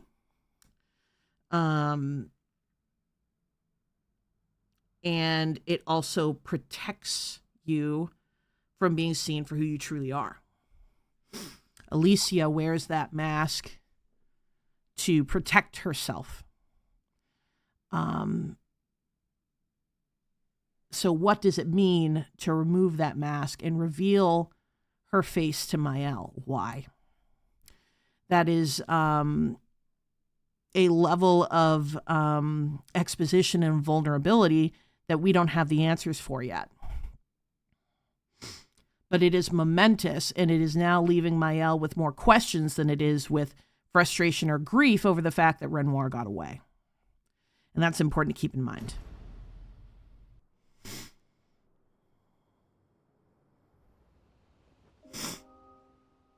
Meanwhile, back at camp. Oh, we made good progress tonight. Oh, Glory. Oh. Thank you, mon ami.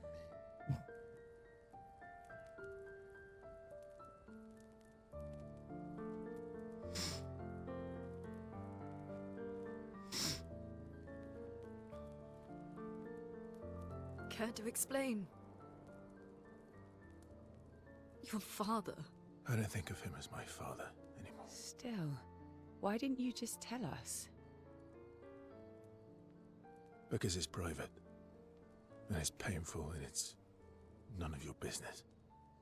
I cut ties with him decades ago. Lying by omission is still lying. I've told you everything you need to know. I'd rather make that determination for myself. I think we can all understand where each other's coming from, right? He hasn't steered us wrong yet. But we're a team now. And we won't get very far if we don't trust each other. Family's complicated.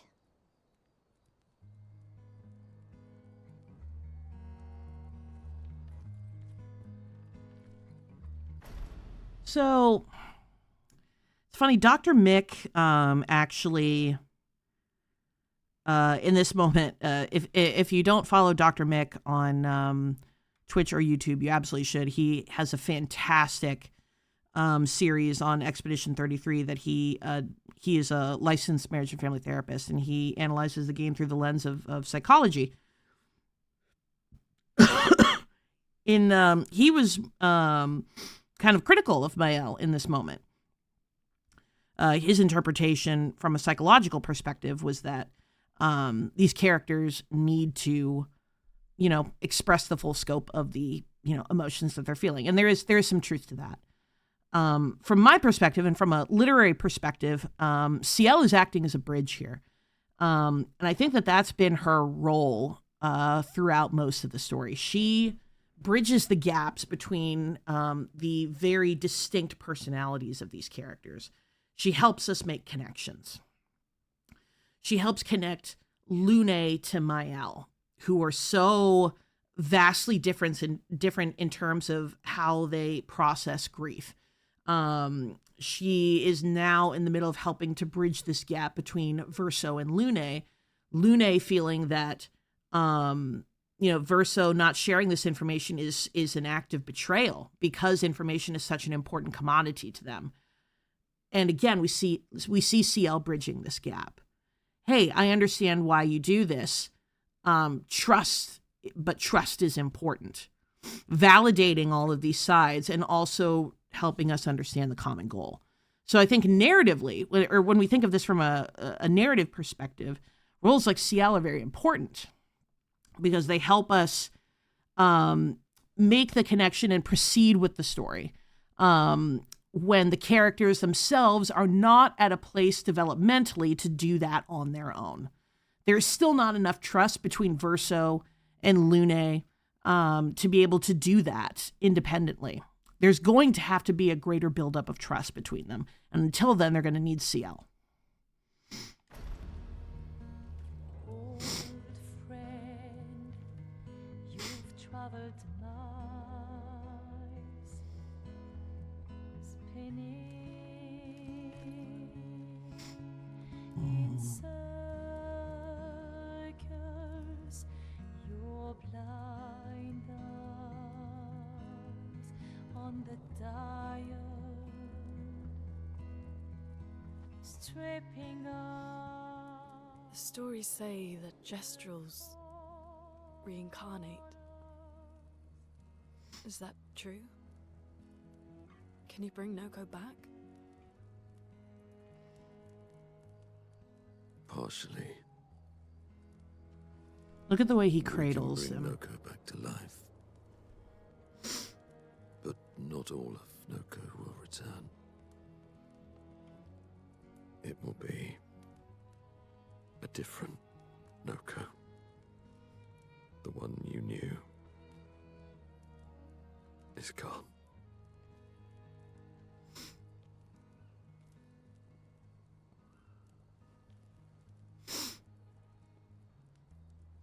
I'm so very sorry, my friend. And all for naught. The Painter's heart was in that manor, and now it's gone. We have no way to access the monolith. Expedition 58 seemed to think you knew another way. What? We found 58 and their journals. So that's how you... I wasn't hiding it. If that's what you're implying. It's a dead end. Wait, what are you talking about? There is someone else who can help us.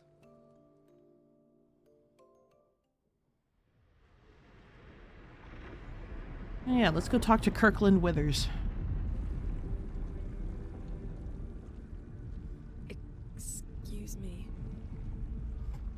Is it true? Can you make a weapon that can pierce the barrier?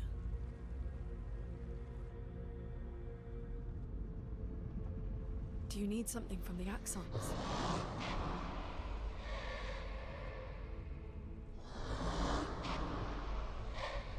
Do you need their hearts? Look, to create this weapon, he needs enormous amounts of pure chroma, which is way beyond what we can get from Nevrons.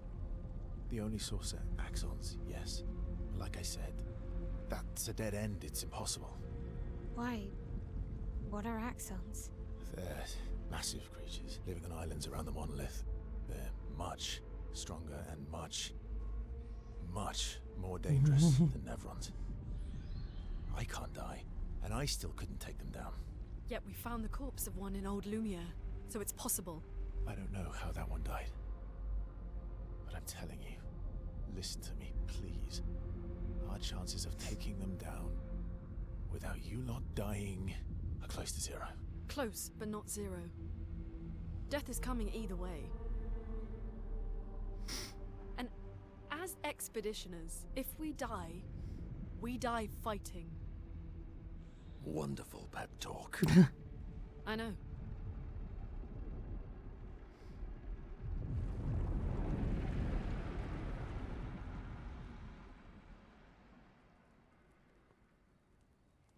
All right. If we're going to fight the Axons, then let's be smart about it. What do you mean?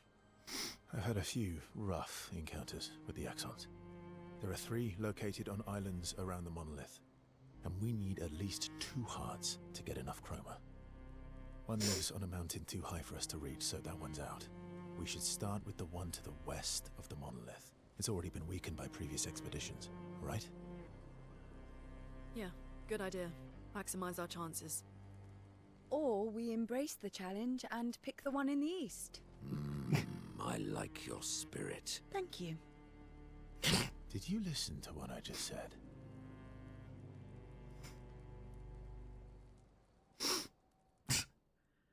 Well, we're all crazy, it seems. All right. We have our next mission. And that, I think, is a good place for us to leave it for tonight. Thank you so much, everybody, for watching. I hope that you are enjoying this run.